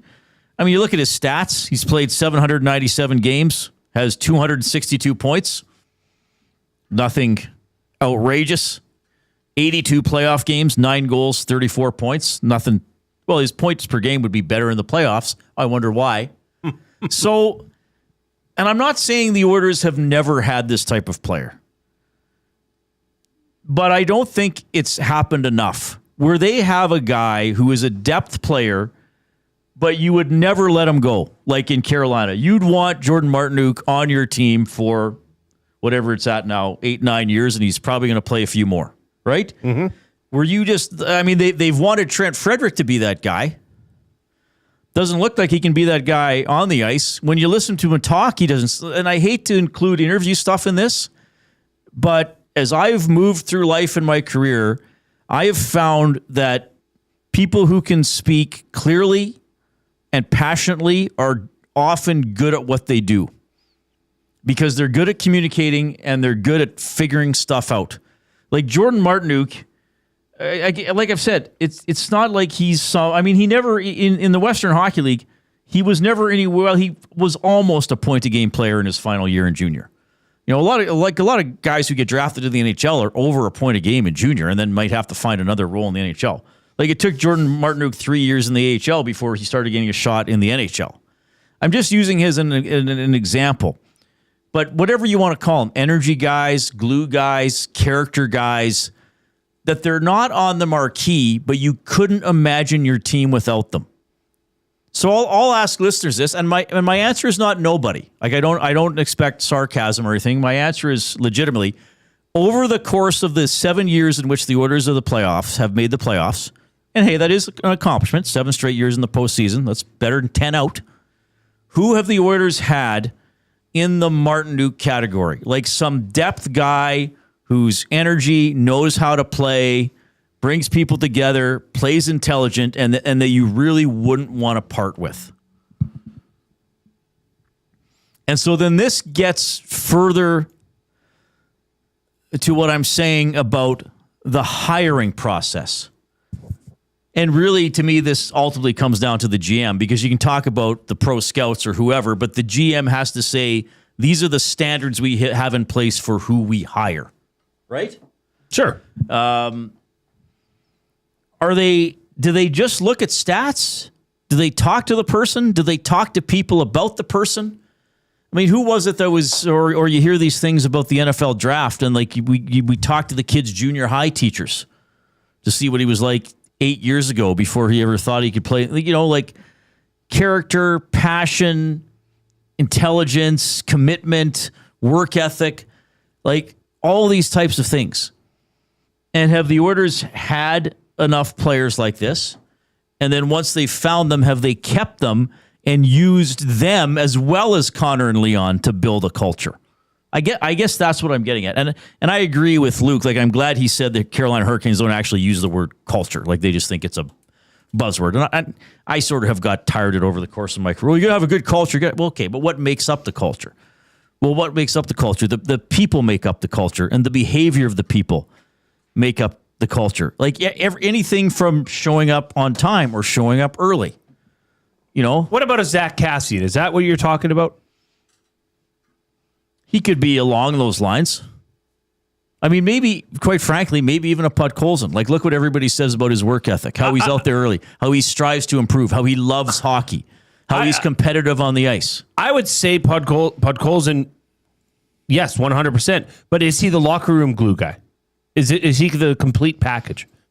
Or is he more, he comes across to me at least, Reid, as someone that's a bit more reserved. And, hey, I know my role. I'm new here. I'm young, yada, yada, yada. Yeah, maybe. So maybe he can get there, though. Yeah, and I don't know what Martinook was like earlier in his career. I mean, he's becoming a bit of a graybeard here. What about Warren Fogle?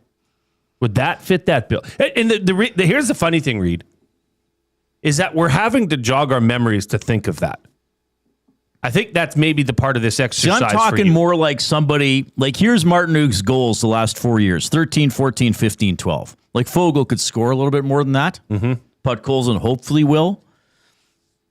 I'm talking more like kind of a third or fourth liner. I mean, maybe Dickinson could be that guy. He sounds like that guy. Okay, but here's what I'm talking about. And I know I'm talking about something intangible. So maybe that's why I'm struggling to explain it a little bit. But I've brought up things like this before, like, and I know pro sports and the workplace are not totally comparable, but I think human beings can be comparable. Sure. You know who everybody loves around the office? The man or the woman who says, you know what, I got that. You know what, I can help. Not the one who says, oh, it's not actually my department. Or it's like, team player. That's up to Phil and Tina. They got to fix that. Or that person who at least asks. Or that person who says, Hey, can I do anything? You know, and so that's what you need around your team.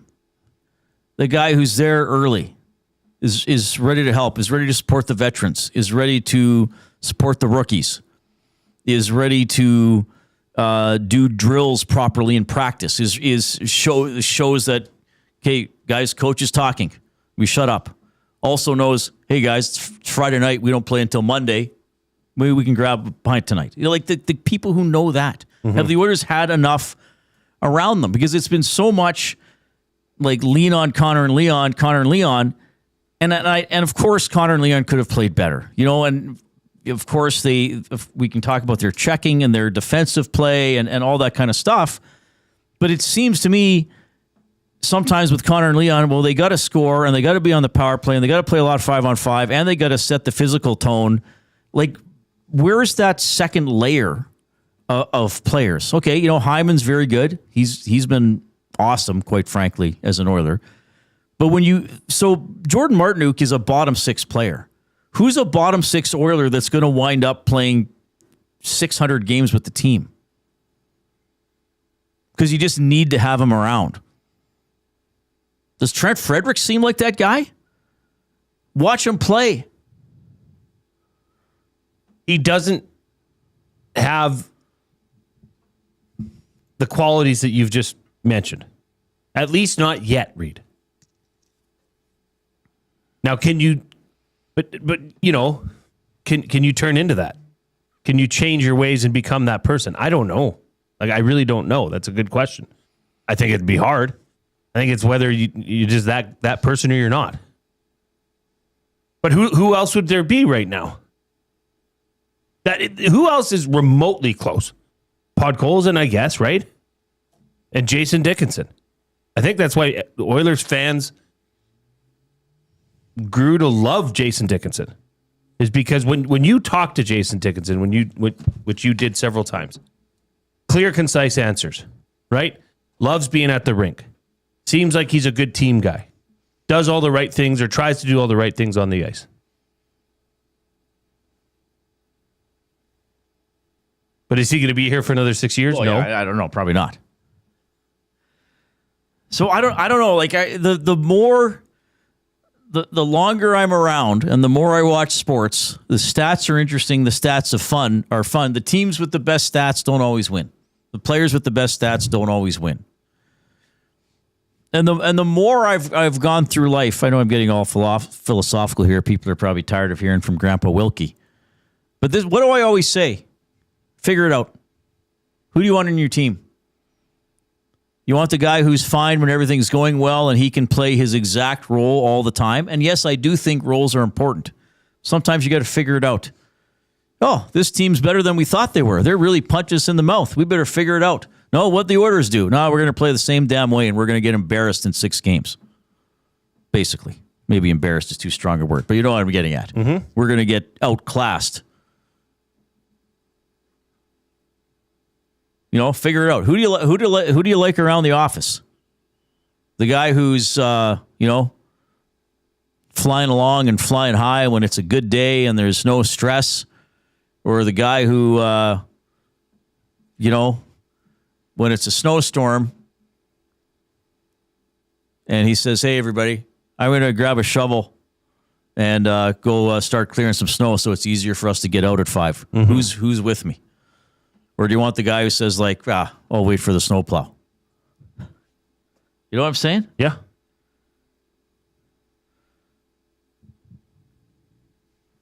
As Lucas says in the nasty chat, no one cares, work harder.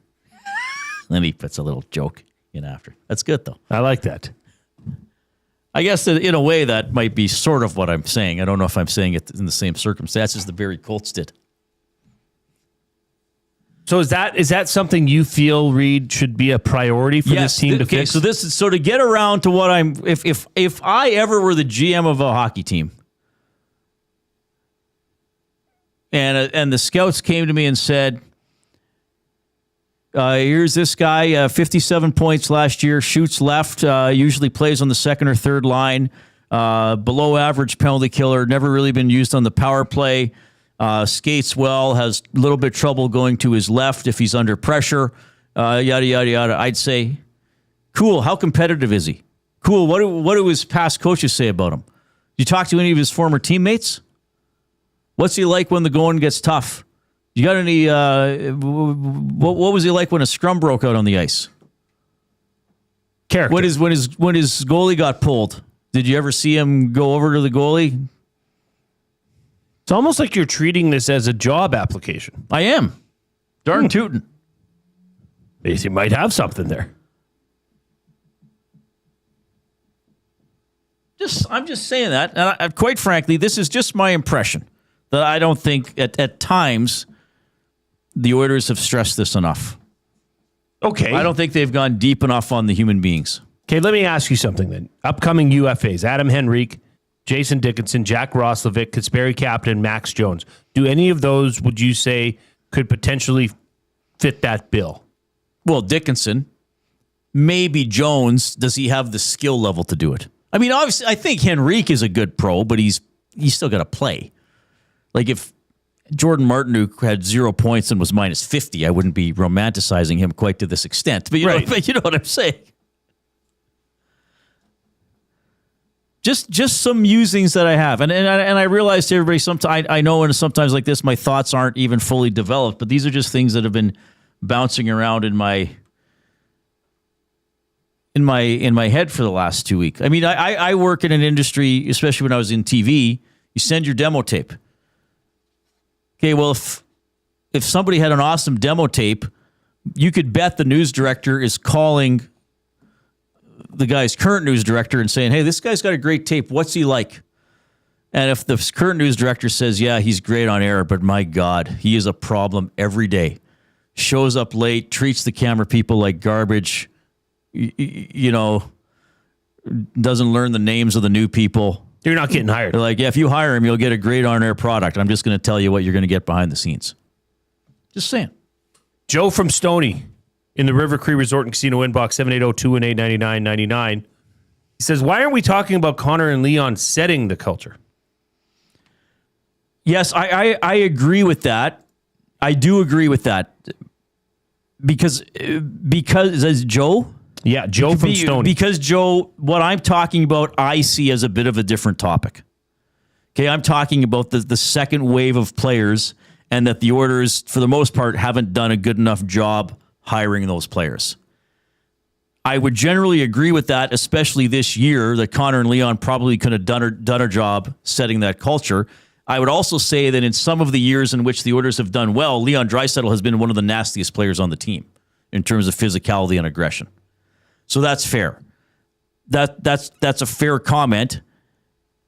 I think at times those guys could do a better job with defensive accountability and physical play.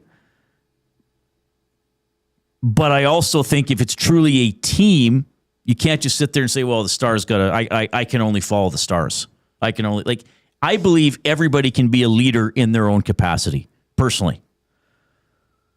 And I've worked in newsrooms and stations where it's worked better because everybody could show leadership in their own way or in their own department. Sure. So I should clarify, I'm not letting any players or parts of the organization off the hook. I'm focusing on hiring a good level of support personnel. Then you would probably not agree with this, what Mike the Michigan fan says. When you play your bottom six less than 10 minutes a night and they have no roles on the team other than being spectators, I don't think you'll ever find a player or turn a player into a guy like Martinook. Well, Mike knows what I think about that. I still think you have to earn your ice time. And some of those guys did play more later on in the season. I mean, Doc got chances. Dickinson, when healthy, played a little bit more. We did see some games down the stretch, I believe, where the ice time was a little more balanced. But even so, if you're playing 8 minutes a night, make the most of your 8 minutes. Again, the little Lord, Curtis Lazar, made the most of his ice time. Hula boy Steve. And again, I realize, everybody, I realize there are plenty of holes in my argument. I'm not debating that. This is not a hill I'm going to die on. These are some things that percolate in my head sometimes. just about how the Oilers have found some of these players. Why is there a hole in your Well, because of point course here? those that what Joe and Mike said are fine. Like people can believe that. Sure. Those are defendable positions. Sure, but there's not a hole in the storyline of saying that this team needs more role players and more call it glue guys. Right? Right. Been very lacking. Like, did Trent, like, this is the thing. So, which side do you want to take? Did Trent Frederick have an off year because Connor and Leon didn't show him the way? Well, I would say Like, in the I would NHL, say Reid, if you need to be shown the way, you should kind of know the way. I'm sorry. Yeah. That's kind of what I always argue. 780-218-9999, River Cree Resort and Casino inbox. I do enjoy this type of discussion, though. Edmonton Sports Talk presented by Play Alberta. Experience all the excitement of the casino in the palm of your hand. Download the Play Alberta app today. PlayAlberta.ca. What's your play of the day again? Elks to win 9 or more games? No, 8 or more. Elks over 7.5 wins. So 8 or more wins. Okay. It's been And is boosted that to open plus until the 150. start of the season or what? We don't know. Jay's play of the day ends May 31st. So yeah. Oh, okay, nice. All right, and we'll talk about some more elk stuff a little bit later on. You can post in the nasty chat on YouTube, email reid@edmontonsportstalk.com, jay@edmontonsportstalk.com. We are looking for a limerick about summer blockbusters. Oh, yeah. And we still need 24 thumbs to hit 100 on YouTube. They've been coming in hot early, slowed down. So if you haven't given us a thumbs up, please do so. Here comes the coop.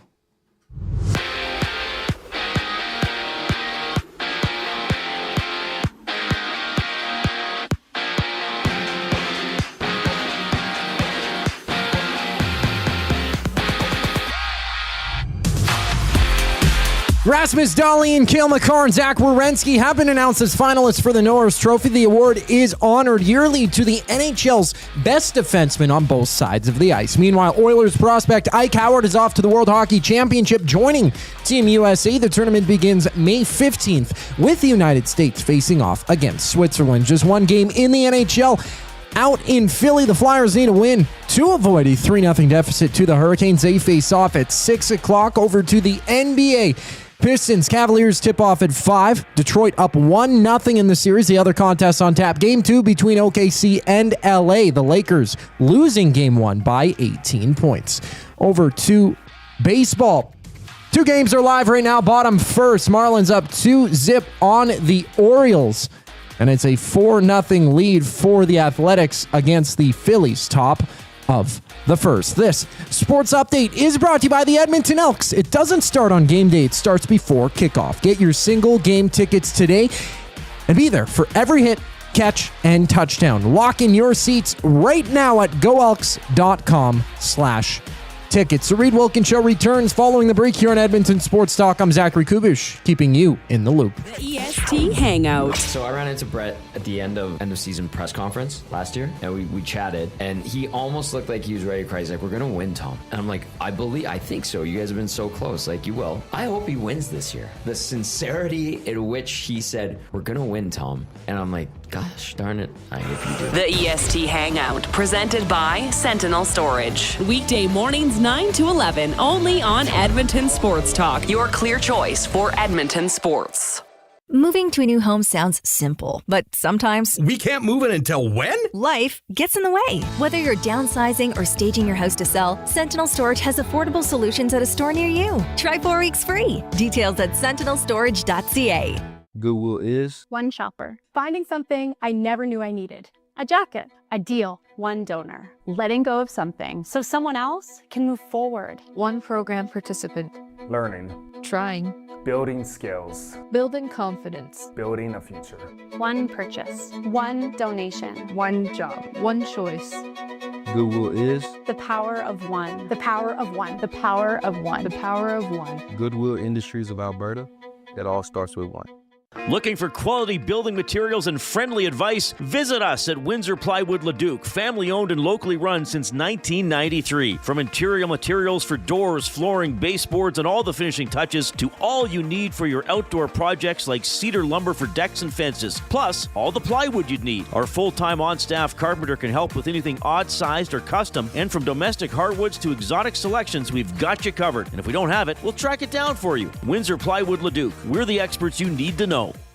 Hey Edmonton, did you know a local Play Alberta winner scored over $430,000 on Desert Fantasy? Think about the rec room you could build with that kind of cash. From major casino winners every hour to jackpots worth millions and hundreds of popular games to money that stays in the province, there has never been a better time to sign up for Play Alberta. Download the app today to get started with casino, sports, and lottery, all in one app. Must be 18 plus to play. When you gamble, use your game sense.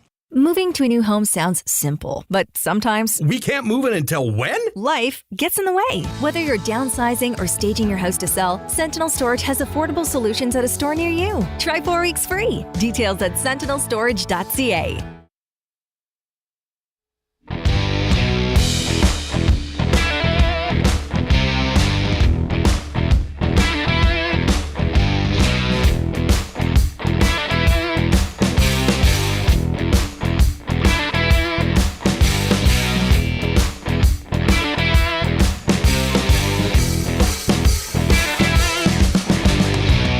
Portions of this hour presented by the Edmonton Elks. The only way to experience it is being there when it happens. Get your season seats today. Our city, our year. Lock in your season seats at goelks.com/season seats.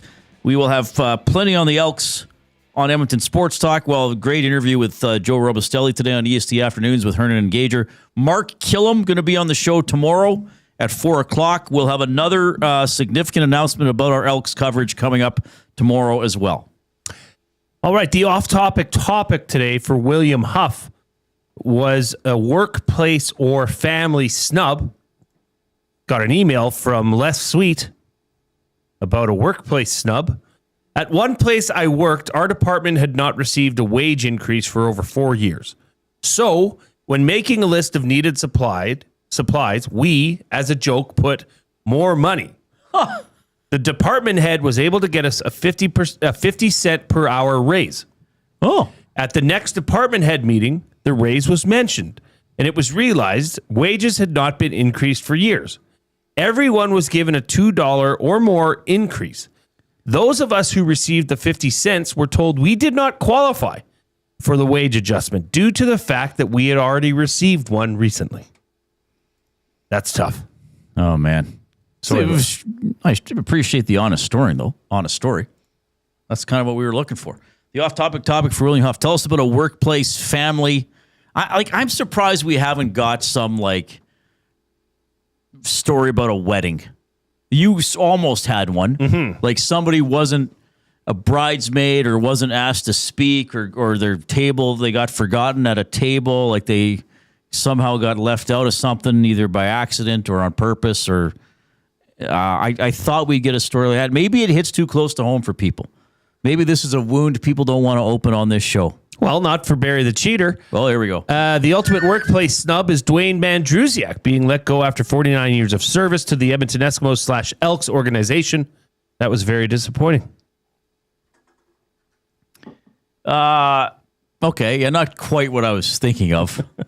Well, I guess snubbed. He didn't get to acknowledge his 50th season at that time. At that time. Yeah. Deaky Sparks has sent in a limerick. Uh-oh. Hit me. Will the Oilers' offseason be blockbuster? Or will it be lackluster? Bowman? No, man. This is going to be a complete cluster. Oh, my goodness. That's very well done. That's very well done. Pretty good. So you just use the term blockbuster as opposed to reference any specific movie. Correct. Yeah. Pretty good. We got some very creative nasties out there. We do. 780-218-9999 is how you text us.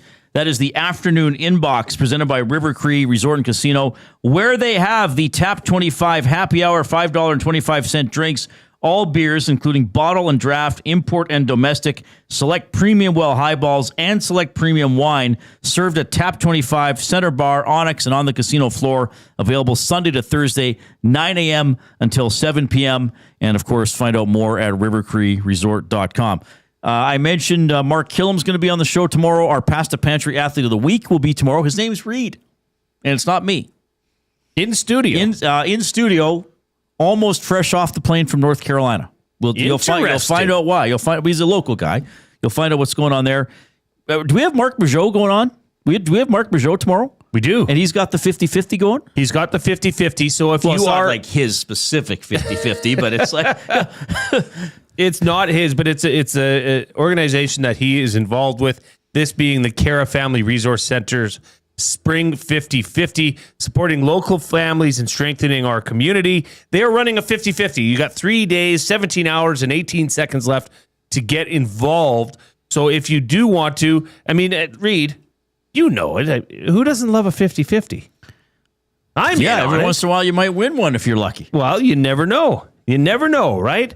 So head over to EdmontonSportsTalk.com and you'll see at the top, you can click on it. It's the Cara Family Resource Center's Spring 50-50, and you can buy your tickets there. Let's try to get this jackpot up. And Majot's going to be on tomorrow. So Majot's on tomorrow, so we'll talk about that. We'll talk about it. And he has a great opportunity with the CEBL. Yes. He's going to be doing some stuff with CBC and CBC Gem. Yes, I believe he's a sideline guy. Yeah, well, he's an awesome guy. And he can come in. He'll regale us with many stories and opinions and comments. So that'll be awesome tomorrow. Good word. Speaking of being regaled, YouTube Trev from the Nielsen Show is one of our guests in the final hour. Here's the 5 o'clock break. 2 guys and a goalie. Does a coach who had an excellent NHL playing career automatically carry more clout when he walks into a dressing room? For me, I would say yes. All the coaches that I had in North America, and even in Europe too, they were all former players. I had Claude Julien. I had, obviously, Ron Lowe. 2 guys and a goalie, presented by GS Construction. Tuesday and Thursday afternoons at noon, only on Edmonton Sports Talk, your clear choice for Edmonton sports. Hey Edmonton, did you know a local Play Alberta winner scored over $430,000 on Desert Fantasy? Think about the rec room you could build with that kind of cash. From major casino winners every hour to jackpots worth millions and hundreds of popular games to money that stays in the province, there has never been a better time to sign up for Play Alberta. Download the app today to get started with casino, sports, and lottery, all in one app. Must be 18 plus to play. When you gamble, use your game sense. The Canadian Brewhouse has a happy hour for any scenario. You finished work early? Happy hour. You finished work because you accidentally hit reply all to the entire company? Big happy hour. Your boss said, great job. Happy hour. Your boss said, per my last email. Ugh. Emergency happy hour. You finally closed the big deal. Happy hour. With a huge selection of ice cold drinks and great food, the Canadian Brewhouse has a happy hour for whatever just happened at work. The Canadian Brewhouse. Your day just got happier. Your home for great performances is the River Cree Resort and Casino. God, I wish I could meet somebody like you online. She's got me in the friend zone. Don't miss Morgan Jay's musical comedy May 23rd. 9 p.m. show is sold out. Second 6 p.m. show added. Tickets at rivercreeresort.com. River Cree Resort and Casino. Excitement? Bet on it. The Blue Jays are back, and Canada is excited to cheer them on in their 50th season. Whether you're swinging for the fences at the ballpark or stepping up to the plate with those spring projects at home, Sentinel Storage can help you make room for all of it. From tools and bikes to boxes and seasonal gear, Sentinel Storage gives you the extra space you need all season long. Try 4 weeks free today. Visit sentinelstorage.ca for details. Sentinel Storage, official storage partner of the Toronto Blue Jays. Let's go Blue Jays! Time for a new career in 2026? Or maybe your kid is still pondering their path. Good news! Weiss Johnson is hiring. It's Dennis, and not only are we hiring for heating and air conditioning, we're also looking for experienced plumbers and gas fitters. With the growth in residential development, there's no shortage of opportunities at Weiss Johnson. Choose your path with us. Learn from one of the industry leaders, and we will grow together. Receive great benefits and school reimbursement as well. Visit weiss-johnson.com today.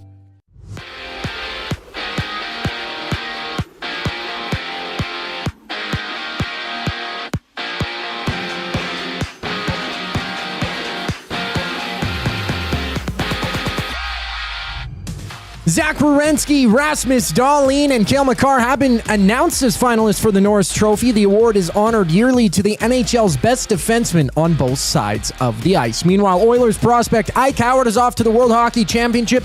Joining Team USA, the tournament begins May 15th with the United States facing off against Switzerland. Just one game in the NHL. It goes at 6 o'clock. The Flyers need a win at home to avoid a 3-0 deficit to the Hurricanes. And in just a moment, the Pistons and Cavaliers tip off. Detroit up 1-0 in the series. Later on, Game 2 between the Thunder and Lakers goes out in OKC. LA losing Game 1 by 18 points. To the majors, there's 2 games live, top of the second. Athletics up 4-0 on the Phillies. And the Orioles are down by 2 against the Marlins, bottom second inning. This sports update is brought to you by the Ranch Golf Club. The Ranch Golf Club delivers premier conditions, top-notch service, and unmatched value every round. It's why they're Alberta's top choice for corporate golf events. Visit theranchgolf.com to find out more. You're tuned in to the Reid Wilkins Show. Hour 3 starts right now.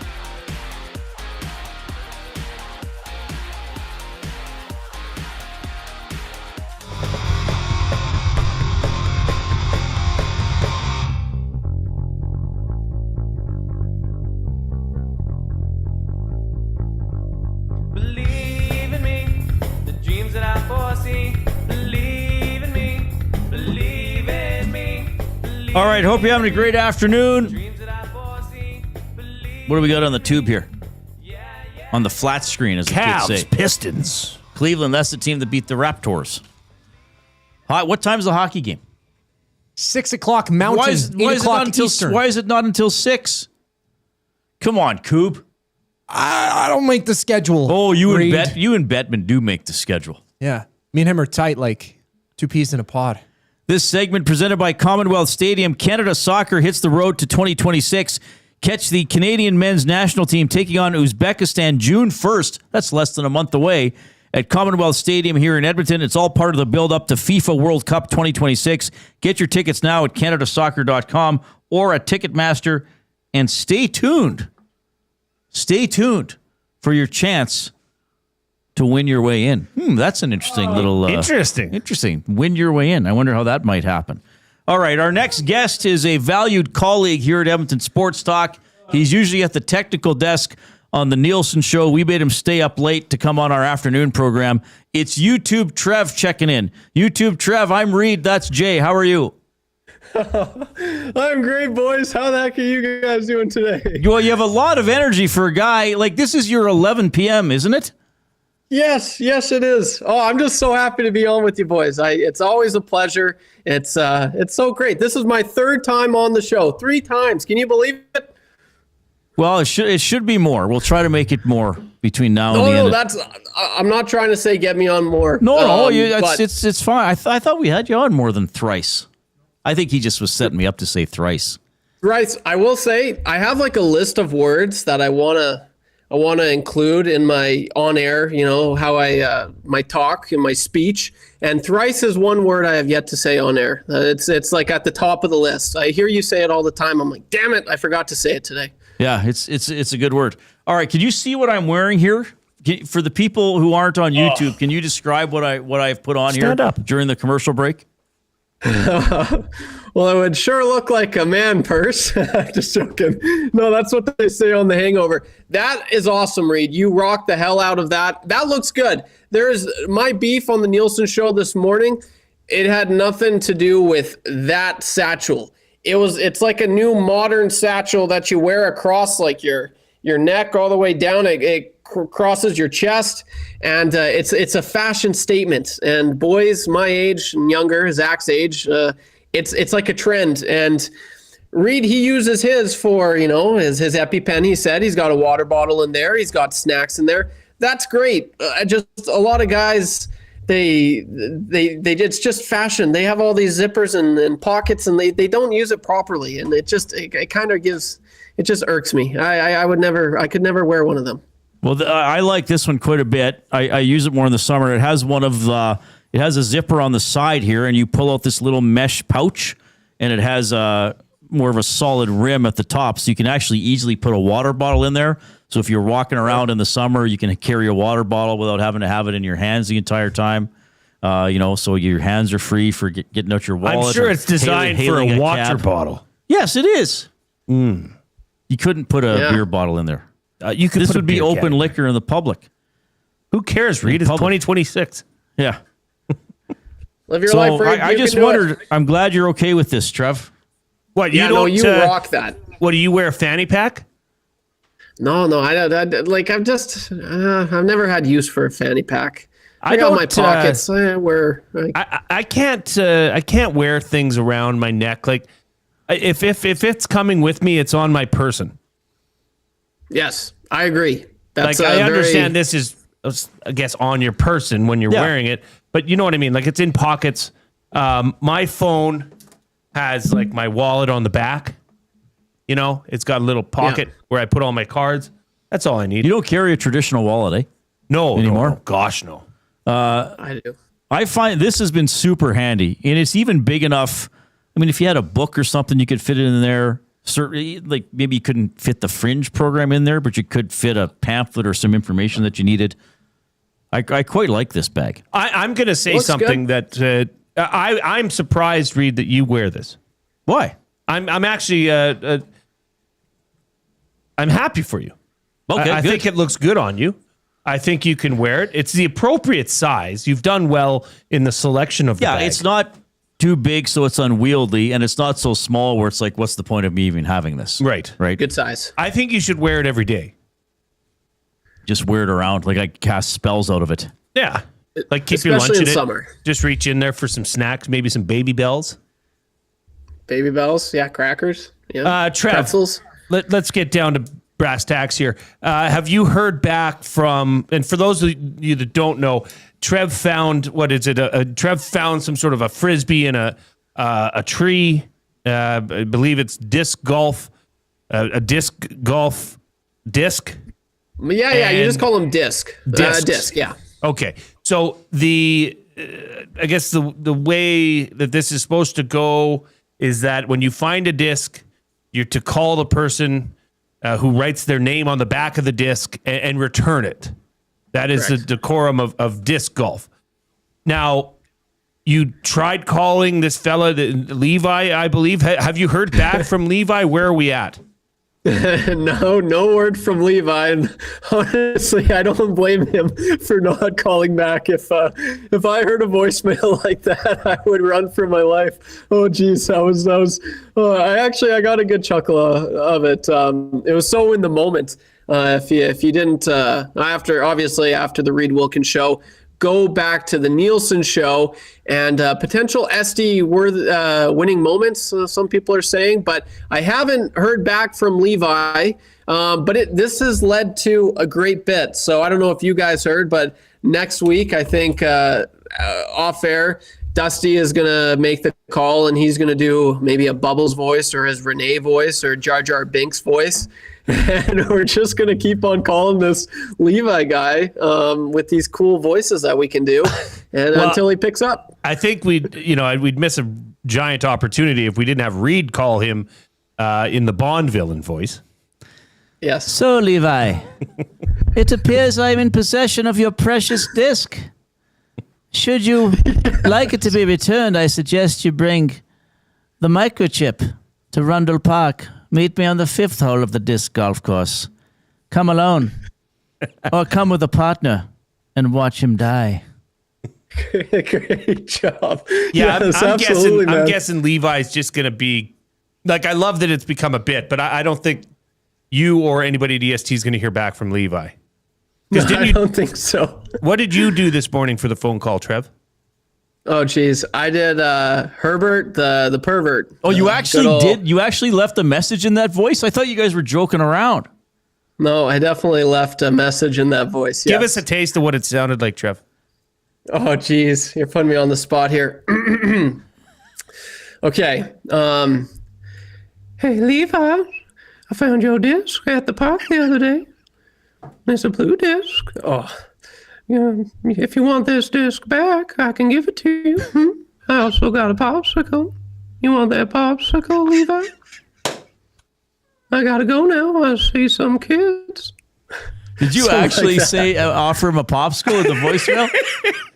I did. It's a little bit different this time around. Okay. I don't think I offered the popsicle in the morning show, but when I do a voice, the first 2 sentences, I have to kind of ease my way into it. It's great, so Trev. hard. Like, oh, thank you. Seth MacFarlane, right? The Family Guy. He's just incredible the way he can do these voices and just in and out of characters when he does when he reads the lines. It's actually super impressive. So I've always loved actually doing impressions, and it's something like I find myself if I'm driving home, like I was driving home doing, like, hey Chris, how's it going, Chris? I love doing voices, man. It's so fun. Yeah, well, you do a very good job. YouTube Trev from the Nielsen Show joining us this afternoon.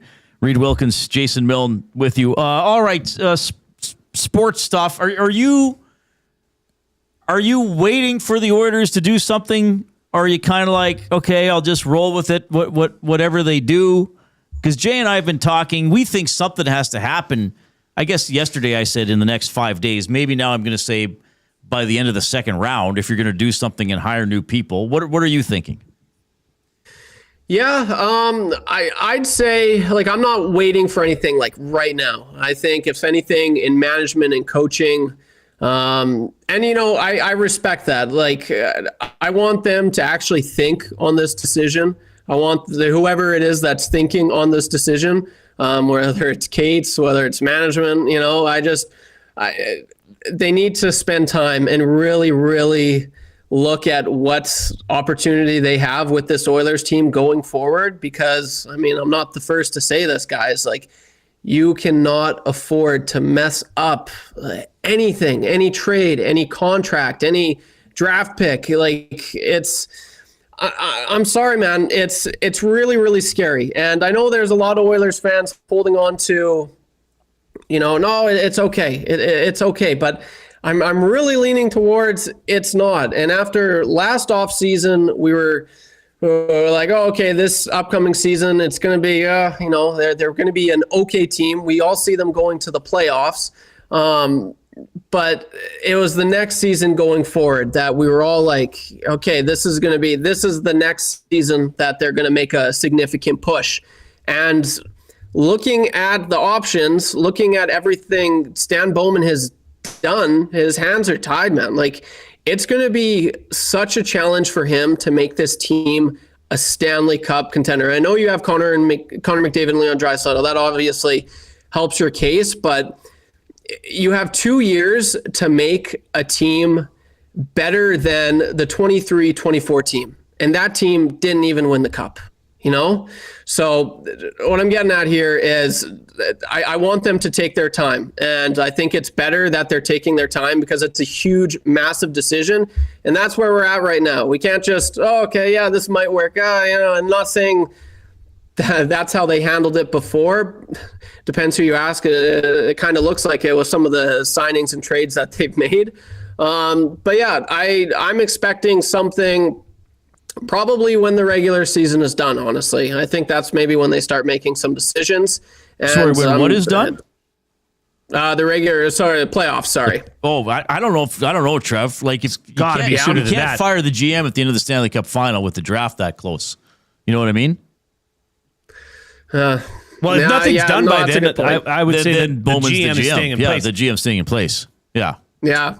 No, that's a good point. Like, if you're firing Stan Bowman, then yeah, you probably would want to get that done before the draft. But I just for the draft though, like it'll be interesting to see. I haven't been watching or keeping in the loop of any prospects this year. But yeah, if you're gonna fire Stan Bowman, you're right. You should probably get that done, I guess, sooner than later. Trev, what part of you, or if any, because I sometimes find myself thinking this, is this maybe a bit of an overreaction right now? Okay. At the start of the season, certainly people around EST, people, media around Edmonton may have thought that this might be an off year for the Oilers, that this was a chance to kind of bottom out and then sort things out in the offseason, which has happened, right? They bowed out in the first round of the playoffs. But the constant hockey that this team has played for the last 2 years, right? And the injuries at the end of the year, which I can't help but imagine, playing that much hockey didn't hurt or didn't help. But is any of this an overreaction by, Oiler fans? Somebody's got to change, somebody's got to move, somebody's got to be fired. Or could they just run it back and rebuild and tweak in smaller minor areas? Or do they have to blow it up and make changes? Well, it's interesting because if you ask that question to Stan Bowman, he sees it non-panic mode at all. He's like, you guys have listened to his season-ending avail there, and he's like, oh, no, we couldn't get healthy at the right time. One player in, one player out. And that's seems to be his mindset. He doesn't want to make significant changes. He has faith in this team going forward, but personally, I don't think it's an overreaction at all. I think if you're nervous about this team going forward, if you're worried, you have every right to be worried, because even if everyone is healthy and they run it back with Murphy, Dickinson, you get Kapanen, Colton Dach comes back, I think that team could beat the Ducks. A healthy Oilers team with that roster could beat the Ducks, but there's no way you're beating the Minnesota Wild. It would be interesting to see how they play against the Golden Knights, the Avalanche. I'm worried. I don't think so. I don't think it's an overreaction at all. I really don't. I'm actually quite bothered, and it's keeping me up at night. The trajectory of this team going forward, it's nerve-wracking. It really is for me. Well, I'm sorry to hear that, Trev. I'm really sorry to hear that. It's okay. If you ever need to talk, I'm here for you.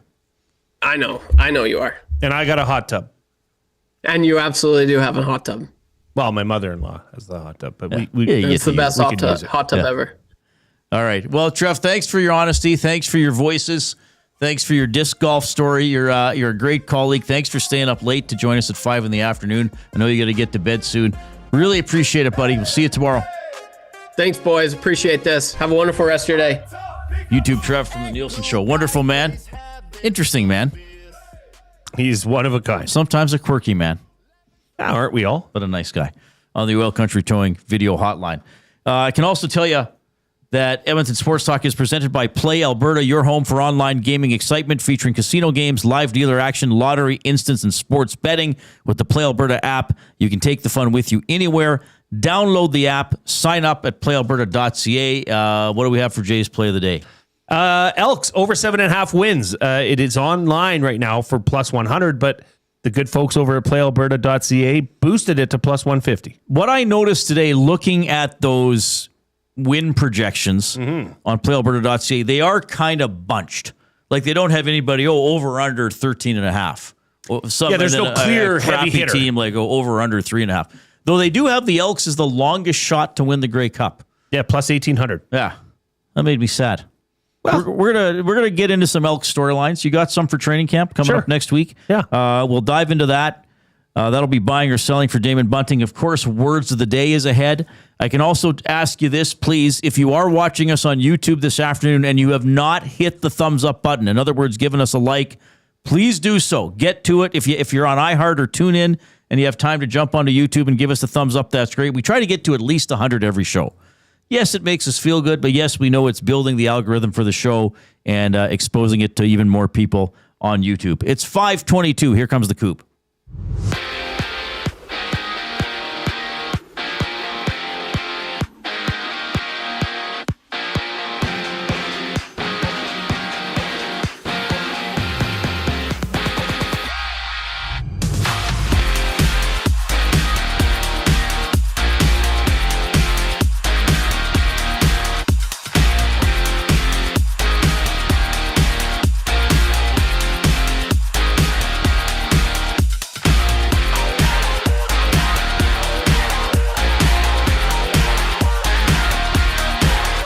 The Oil Kings have selected 8 players at the WHL Prospects Draft, their highest pick coming in the second round, 40th overall. selecting forward Braden Dean from the Shattuck St. Mary's Sabres U14 AAA squad. Meanwhile, Oilers prospect Ike Howard is off to the World Hockey Championship, joining Team USA. The tournament begins May 15th with the United States facing off against Switzerland. Just one game in the NHL. The Flyers need a win at home to avoid a 3-0 deficit against the Hurricanes. They face off at 6 o'clock and underway in the NBA midway through the opening frame of play. Detroit up 14-11 on Cleveland in Game 2. Pistons with a 1-0 series lead. At 7:30, the Lakers visit OKC to take on the Thunder once again. LA losing by 18 points in the opening game of the series. To the majors. 3 games are live. Top of the third inning. Marlins up 2-1 on the Orioles. The Athletics up 7-0. Top of the third against the Phillies, while top of the second, the Rays and Red Sox are runless. This sports update is brought to you by Say the Reid Sport Medicine. Connor McDavid's got a team of specialists, and you've got a bag of frozen peas. Get the same locker room approach that's trusted by the best in the game. Call them at 780-460-9977 or visit their website at saythereidsportmed.ca to book an appointment today. The Reid Wilkins Show rolls on following the break here on Edmonton Sports Talk. I'm Zachary Kubish, keeping you in the loop. One shopper. Finding something I never knew I needed. A jacket. A deal. One donor. Letting go of something so someone else can move forward. One program participant. Learning. Trying. Building skills. Building confidence. Building a future. One purchase. One donation. One job. One choice. Goodwill is The power of one. The power of one. The power of one. The power of one. Goodwill Industries of Alberta.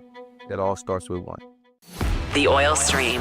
What is the number one reason, if you had to make an argument, to keep Stan Bowman as GM? I think it would be continuity, and because you know what you got. You still, listen, I know how bad the season ended and what a disappointment losing in the first round to Anaheim was. They're continuing a disastrous year. I'm not saying this with confidence. No. The Oil Stream, presented by Boston Pizza. Monday, Wednesday, and Friday afternoons at noon. Only on Edmonton Sports Talk. Your clear choice for Edmonton sports.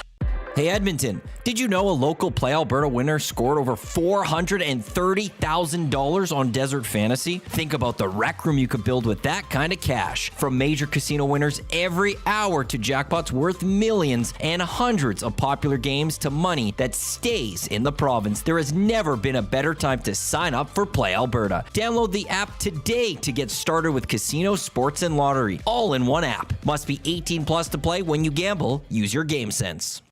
It's the weekend, the sun is out, and everyone, yes, even the kids, are bored. Bring them to the Canadian Brew House. Our patios have games to keep the whole family going, rooftop views, real turf to run around on, and misters for when the summer gets serious. Oh, and we've still got the game on, always, all day, all weekend, all summer. The Canadian Brew House, Canada's best patios. Looking for quality building materials and friendly advice? Visit us at Windsor Plywood Leduc, family owned and locally run since 1993. From interior materials for doors, flooring, baseboards, and all the finishing touches to all you need for your outdoor projects like cedar lumber for decks and fences, plus all the plywood you'd need. Our full-time on-staff carpenter can help with anything odd-sized or custom, and from domestic hardwoods to exotic selections, we've got you covered. And if we don't have it, we'll track it down for you. Windsor Plywood Leduc. We're the experts you need to know.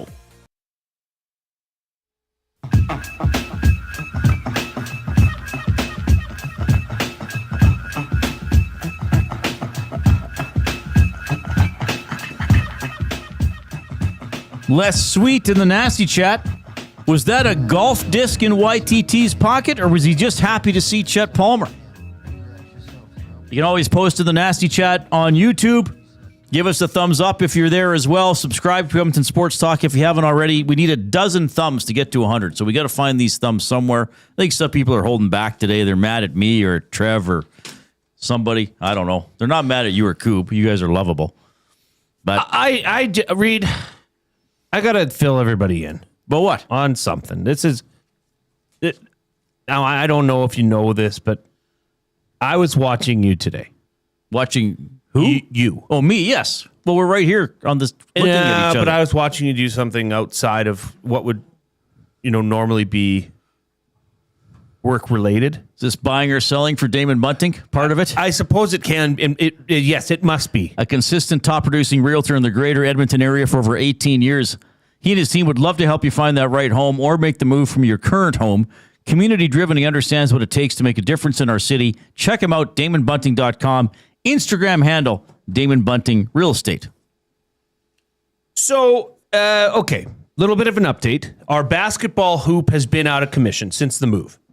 When I installed it, I just couldn't find the right studs to put it in, and I'll say it wasn't installed properly. So we hired some studs to put it in. Yeah, that's not accurate. So I did the right thing. I found some drywall anchors, and today, with the help of YouTube Trev, I put the basketball hoop up, and it is now operational. Yeah, and you can dunk on that rim. You can hang off it. It ain't coming down. Good. Okay. That's awesome. So Reid has had this fascination with the, what is it called, Reid? The gather? The gather and, step. And step in, right. which when you look at it at first glance, you'd say, oh, that's a travel. This is not how you and I were taught basketball as school children. Certainly was not. Right. But is now the new norm, and it's okay, that's fine. So I took a slow-mo video of Reid performing a dunk, and I just want to put this up. Buying or selling? No, are we only showing the slow-mo? Yes. No, but at fast speed, you would never even consider... Oh, okay. Well, I mean, that's what they do in the NBA. They slow it down and see if they can challenge it. Okay. So this is a video from earlier today of Reid going... And sorry for the lights. Yeah, it does a flicker effect. It flickers. So there's the pass. Catches the Took pass. me a while to catch the pass. Like, even at slow motion, it looks like I'm exploding as if shot out of some sort of a cannon. 2 No, steps. that dribble's fine. Now, gather. There's my gather step. There's another powerful stride. That is completely legal. Gage is the background eating. My question isn't with the Can we end of show it. it at full speed to see my true power? No, I recorded it in slow-mo. But Coop can speed it up there. You didn't record it in slow-mo. Yes, I did. Like, look at that feature. athleticism. Let's keep playing it. That is Travel. not a travel. Like, Gager's like, holy crap, what an athlete. See, that's the issue I have. That is you were into your steps. You didn't start your steps until you received the ball. If you were in movement, I believe that then you could then call that the gather. I get a step. Okay, so I catch the ball. I know it's not exactly timed with everybody else. I get the ball. And then you start, but you're into 2 steps. Look at the explosion. The step with the right foot. Okay, now I'm dribbling there when I plant my left foot. I'm still on the dribble with my right foot. Okay, then with my left foot coming through, I'm gathering. That's still the gather step. 3. The left foot is my plant foot, and then I dunk. That is Bouchard power, says though. not a travel in the NBA. That is, like, I will say, Reid, I was impressed with your power. Coop, can you show the sound on that video? That's legal. Can you put the sound on it? Because I want we need it I at want full speed. No, it's great in slow-mo. But I want everybody to understand the aggression and the anger that Reid had in this dunk. Go ahead and play it with sound. That's what I got for audio. There is no sound? Oh, here it is. Here Everybody it comes. listen. Here, Listen. Just be patient. Oh, here it comes. Shush.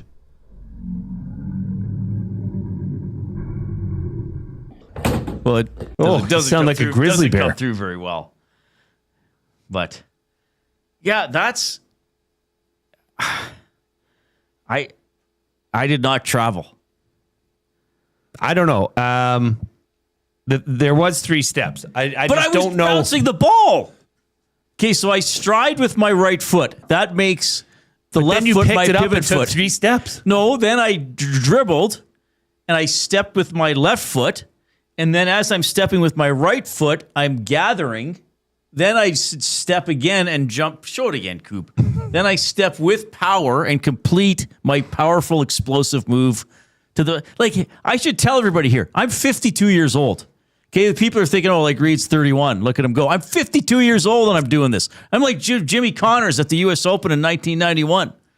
Well, and I guess Okay, it's probably... look at this.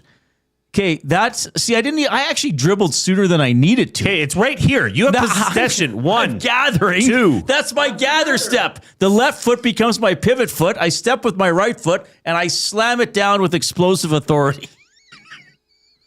I guess I'll defer to our association city heads. You know, like the Rips of the world. Who's in the nasty chat? I know. Rip City Steps says, Jay is writing traveler's checks he can't cover. Yeah, Jan says, who thinks you're 31? People seeing that video will think I'm 31, Dan, if not 21. Buttermilk Syrup says, as a former 3-point scoring all-star for the Lamont Lakers in 96, that was a travel. Yeah, but the rules have changed since then. By the way, Mazozu. my mom's from Lamont. My mom might have sent that text. It's close, but the first step happened after the gather. Quaddy says, clear travel. How is that a clear travel? I'm allowed to step. My left foot becomes my pivot foot, and I'm allowed to finish a step with my right foot. I jump. And by the way, like if you look up explosion in the dictionary, it might be picture of me done. We might have to submit that. Yeah, hey, Webster and Oxford. You don't need words for the explosion in the dictionary anymore. Just post this video on your website. Like I'm hound-like in my pursuit of the best. That's a travel. That's a travel off the start. Yes, you take a step with the ball in your hand and then you go to dribble. I'm allowed a step to establish my pivot foot. Your pivot foot stayed. That's not how they call it. They don't count it anymore. Okay, let's watch the NBA game right here. Let's see. All right. So this guy's dribbling. I'm sorry I don't know all the player names. 45 That's Mitchell. Cleveland.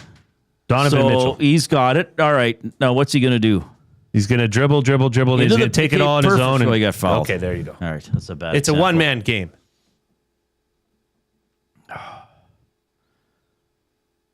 Nugent Opson says, that is solid from Reid.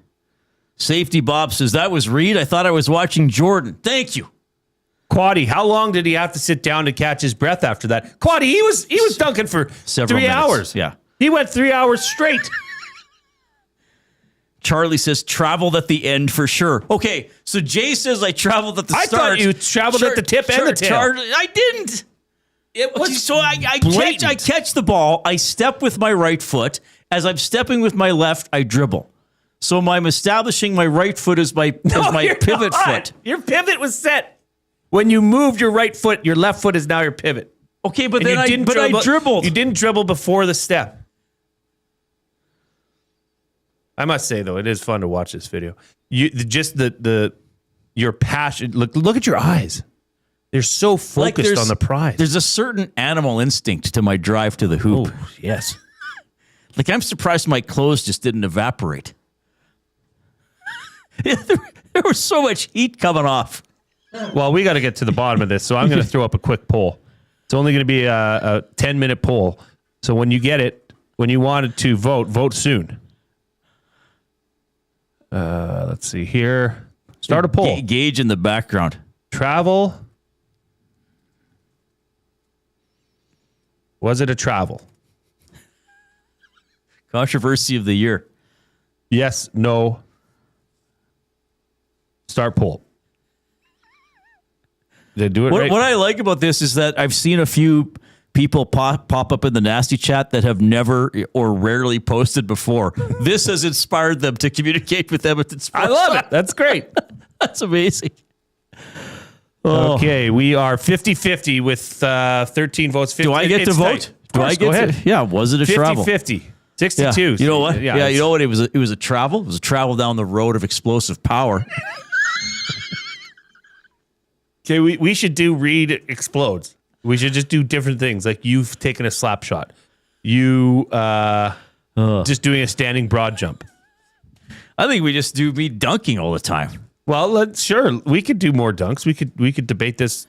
We could debate this for a long time. Okay, but remember that guy, the Yes, it was NCAA tournament Maryland. last year? It was and Maryland. we had the ref texted me and explained it. What happened? Yeah, but you're loosely using this to your benefit in this Okay, yes, video. if I were in the NBA, I would try to use the rules to my benefit. You can go step, dribble, step, gather, step, dunk. Step, step, step, dunk. Isn't it supposed to be step, gather, step, step? Not gather, step, step, step? NBA traveling is a violation occurring when a player takes more than 2 steps after gathering the ball or moves their pivot foot illegally while holding the ball. I did neither gather, of those step, things. step, step. No, You said. I said gather step. I said No, that was you one said thing gather, together. step, step, no, step, I dunk. said step, step. Oh, you just dribble said it. step, gather, here's- gather as I'm stepping. Here's the thing. And I just want you to know that this vote is probably going to be skewed anyways because people like you Here's the thing. more than they like me. I'm a great Northside athlete. Gator says, I know nothing of basketball, but I'm on Reid's side. Thank you. What, that for the charity vote? No, is that what you want to be referred to as now? He appreciates explosive animal-like Reid power. Charitable Wilkins? I was like a raccoon pouncing on garbage. Max Bezzosu. I would consider him up there alongside Rip He's City a Steph. joker. He's comedic relief. Come on. He says, I'm probably the biggest proponent of they don't travel in the NBA in the nasty chat, but that was a travel. Okay, we'll watch the highlights tonight. Yeah, check him out on Sports Center with Jay Onright. I'm sure he'll have that on. Can you imagine if he put that clip on? I couldn't imagine him doing that. I think there's more. I think it's things. for a very select audience. Northside Saskater, I know, we're just having fun. He says, I still love the glue guy, but I do appreciate the explosive power of Reid Wilkins. Yeah. Okay, so this is a new bit. This is going to be something for the summer. Hey, I'm not over the hill. You are the hill. I am the hill. People got to get over me. You are the hill. Okay, so we're just going to take Reid Wilkins doing explosive things in slow-mo. But there has to be some break sort them of down. rule controversy involved. Like, this is Sure. only funny because of the fact that I didn't travel. Oh, we can figure it out. Was it a catch? Was it not a catch? Like, we'll do it slow-mo outside on the grass. Well, I already know how to shield the defensive back. You do. People I've seen saw your some of the footwork. stuff we do around the office. I'd be like, how are these guys even employed? So I do this character where I explain football to Jay, and I act like I'm explaining basic fundamentals of football that are totally wrong to a guy. But I agree with who everything was he's saying. One step from the CFL. Yeah, and It's you're like, great oh, moves, yeah, Reid. good. Like I do this one where I'm a receiver. Let's replay the video one more time. Running a Because pattern. the Because vote- people are now just tuning in to see this. Well, it's brought people on. It's brought people from iHeart to the stream. We know that for a fact. I mean, who was it here? Jeremy SWP says, I logged in just for the no, which means he does not think it's a travel. Yes, Copper Girl, explosive vacuuming. That might work. Like, look at this power, Reid. Oh, yeah, it's coming again. It's so small. Look at your left quad just burst out of your jeans. Yeah, I'm surprised my jeans contained I'm surprised they contained you. Luckily, I'm not running more because then when I keep running this summer, my legs are going to be throbbing with power. Shirts only come up like that in the back if it's explosive. Oh, in the well, front. that's the thing. And I'm wearing a Wolverine shirt to give myself even extra power or to more contain my power. Just wait till I pop my claws. Yeah, that's what we could do, Reid. We could run routes too. You could run like a dig route. You could run a post pattern, and we could grade your route running. Did you stick it? Did you turn did you turn the defensive back's hips before you made your stick? Yeah, I like it. 780-218-9999 River Cree Resort and Casino inbox. Tap 25, 50% off the entire menu. 7 days a week, 2 to 5 p.m. rivercreeresort.com. I bet you people didn't know just how explosive of an athlete you No, I really think they are. assumed I was all finesse and shiftiness. You know what, though? But They should have clued in when you brought out the satchel. Yeah, that I have there's an explosive... Only explosive athletes wear satchels. I'll say this. There's an explosive daintiness to my game. Well put. What else can I tell people? Well, I got to tell people we're in the Canadian Brewhouse studio. In about 45 minutes, I will be eating the fling waiver of the month, the wing flavor of the month, the jalapeno poblano. Oh, yeah. So Canadian Brewhouse or the Ice House downtown, that's their wing flavor of the month. I think I'm getting some gyoza as well, which those are so good. but I'm excited to try the wing flavor of the month. I'm excited for you. Canadian Brew House. I'm excited you're excited. I've actually been in quite a good mood today for some reason. Maybe it's probably because I was up and running around dunking and working on my non-travel moves. Isn't that dopamine? Like, and I'd be one of those guys like in the NBA, I'd get called for traveling and then I'd do more, but I'd be one of these palms up guy with like the permanent shrug. Right. And I'd be like, who are you calling it on? Yeah. Who are you calling traveling? And they're pointing at me. I'm like, gather. I didn't even travel. I gathered and dunked. Gather. Or I'd be like all year. I was like, I dunked. How could I travel? You saying I traveled when I was 8 feet off the ground? And the ref would be like, no, you traveled on the way in. I said, well, how did I travel on the way in? And then I'd be going to the coach to like challenge it. Well, it's baseball, but like. And then you'd have a sign for like explosive. They get a technical. They're like, what are you giving me a technical for? I'm just asking to clarify the call. Gather. I'm just asking. Gather. I can't. So now I can't ask to clarify the call. So you're calling me for a bad call, and now I can't ask to clarify. That'd be me. I'd be like the worst. I think this comment in the Nasty Chat summarizes this show. Lucas Barbula, 5967, says, what did I just do with the last 15 minutes of my life? Oh, you got closer to me, baby. In that explosive power. All right, we better do a break. It's 5:45. Explosively. Words of the day coming up.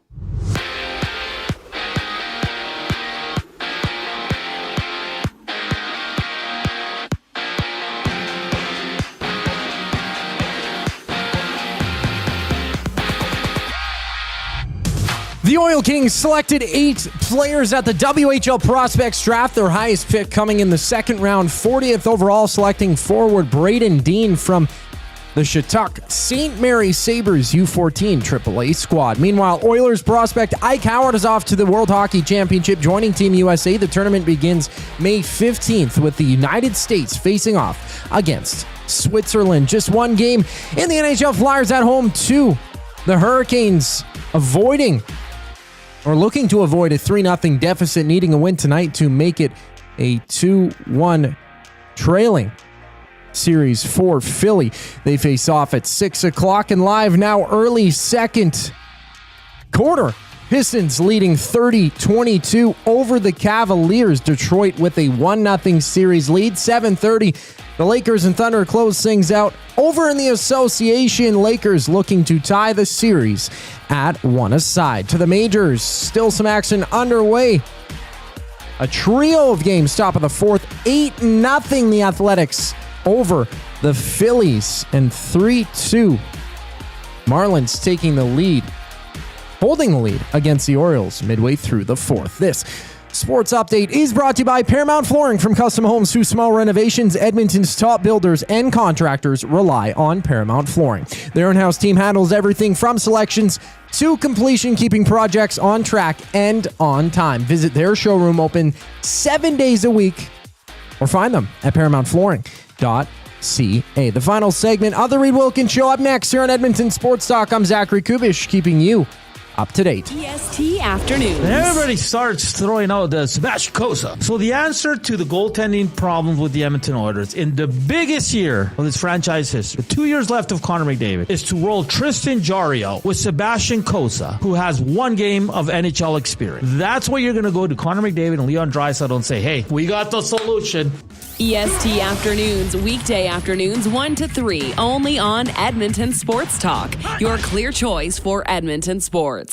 At Firehouse Subs, our subs are freshly toasted, stacked high, and crafted to satisfy. Each sub is piled high with premium meats, melty cheese, and toasted to perfection. Firehouse Subs brings bold flavor to every bite, all served on a freshly toasted roll. But we're not just feeding Edmonton, we're fueling it. Dig into the brisket hat trick, piled with slow-smoked brisket and melty cheese. Or go to the Firehouse Subs fan favorite, the Hook and Ladder. Made to order with smoked turkey, honey ham, and Monterey Jack cheese on a perfectly toasted roll. With 15 Firehouse Sub locations across Edmonton and the greater area, it's easy to grab a hot and hearty sub close to home. Firehouse Subs. Hot, hearty, made to satisfy. Your home for great performances is the River Cree Resort and Casino. God, I wish I could meet somebody like you online. She's got me in the friend zone. Don't miss Morgan Jay's musical comedy May 23rd. 9 p.m. show is sold out. Second 6 p.m. show added. Tickets at rivercreeresort.com. River Cree Resort and Casino. Excitement? Bet on it. Hi there. If you're like me, you like to picture yourself in luxury, even though there's absolutely no way you could afford it. And if you can, well, even better. Thankfully, I picture myself in something that is luxury, but still absolutely affordable, like the all-new Mazda CX-90 from Park Mazda. With the new luxury features like facial recognition settings and quilted detail Napa leather seating, I can pretend to be comfortable with all of my proper settings activated without even touching a button, thanks to Mitch Lewicki and the great staff at Park Mazda. I like to picture Mitch Lewicki as a ninja fighting off evil samurai. Park Mazda, your dealer for life in Sherwood Park off Y Road, parkmazda.ca. Your brand deserves more than just a whisper, it deserves a buzz. At the Hive Product Marketing, they specialize in promotional products that bring the buzz. From eye-catching giveaways to unforgettable keepsakes, they got the perfect products to make your brand stand out and get noticed. Visit the Hive Product Marketing and let them create the buzz your business deserves. The Hive Product Marketing, the official merch partner of Edmonton Sports Talk. Visit them online at thehiveproductmarketing.com. Looking for a winning strategy for your retirement? Contact me, Joaquin Gage at K4 Financial, where expertise meets dedication. I will always look for a careful approach to your retirement, ensuring your financial future is secure. From tailored strategies to clear, actionable advice, I'm here to guide you every step of the way. Don't leave your future to chance. Get in touch with me, Joaquin Gage, today at k4financial.ca or email joaquin.gage@k4financial.ca to start planning for a brighter future and a more secure retirement.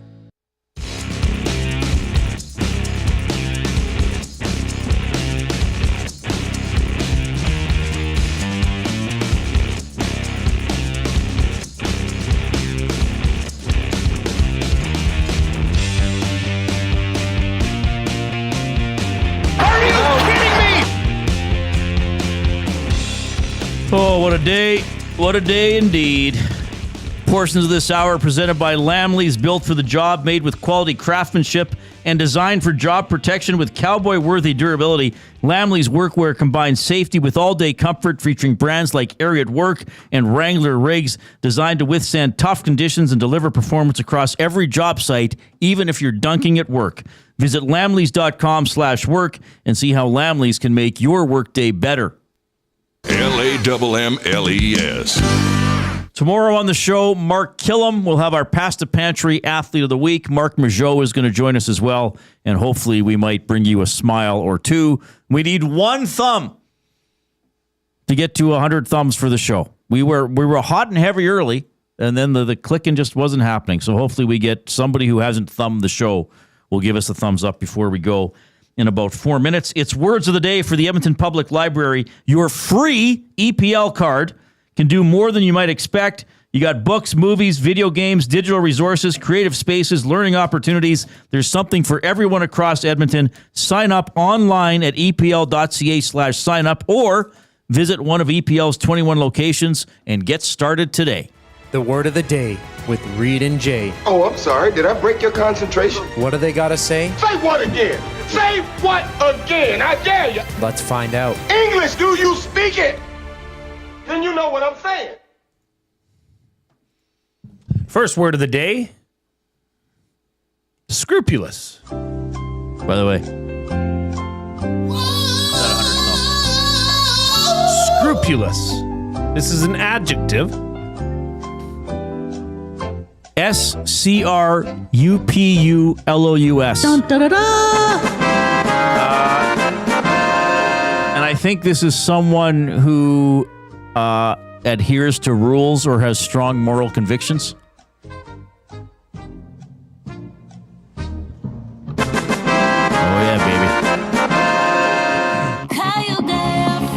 Scrupulous describes someone who is very careful about doing something correctly or something marked by such carefulness. Scrupulous can also describe someone who is careful about doing what is honest and morally right. Thank you, baby. That's what clean living, that's what having scruples does for you. You get to win word of the day. Second word of the day. I just want a toaster. I'll keep going and I'll try to get the microwave. Second word of the day on this May 7th, 2026. Dudgeon. Whoa, that's much harder. Dudgeon. You see what Big Uke wrote in the chat? I'm not on the chat, Reid. What did he say? Check the inbox before you leave today, LOL. This almost sounds threatening. Well, he sent something to you. He never sends me emails. I don't have an email from him.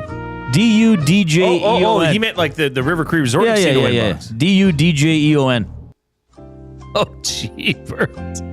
All right, we'll have to get this up tomorrow. Is it filthy? No, it's awesome. Okay, hang on. Where are we? What did you say? D-U-D-J-E-O-N. D what? D-U-D-G-E-O-N. Oh. D-G-E-O-N, sorry. I can't tell the difference between a G and a J. Well done. That doesn't make any sense. That's a tough word. Dudgeon. I don't know what it means. I'll take a sentence. The customers stormed out of the store in high dudgeon after the manager refused to give them a refund for their purchase. Stormed out of the store, being irate, like a level of disgust, a high level of disgust or dissatisfaction by being rejected, by having your request rejected. Does it have to be in a retail situation? Dudgeon is used to describe someone who is angry and offended by something they perceive to be unfair or wrong. Oh, okay. Like if you're called for traveling when you didn't. Correct. You would be quite dudgeonous. But as Uke here has, Air Wilkie. What is he doing? He's dunking. That's humorous and somewhat alarming.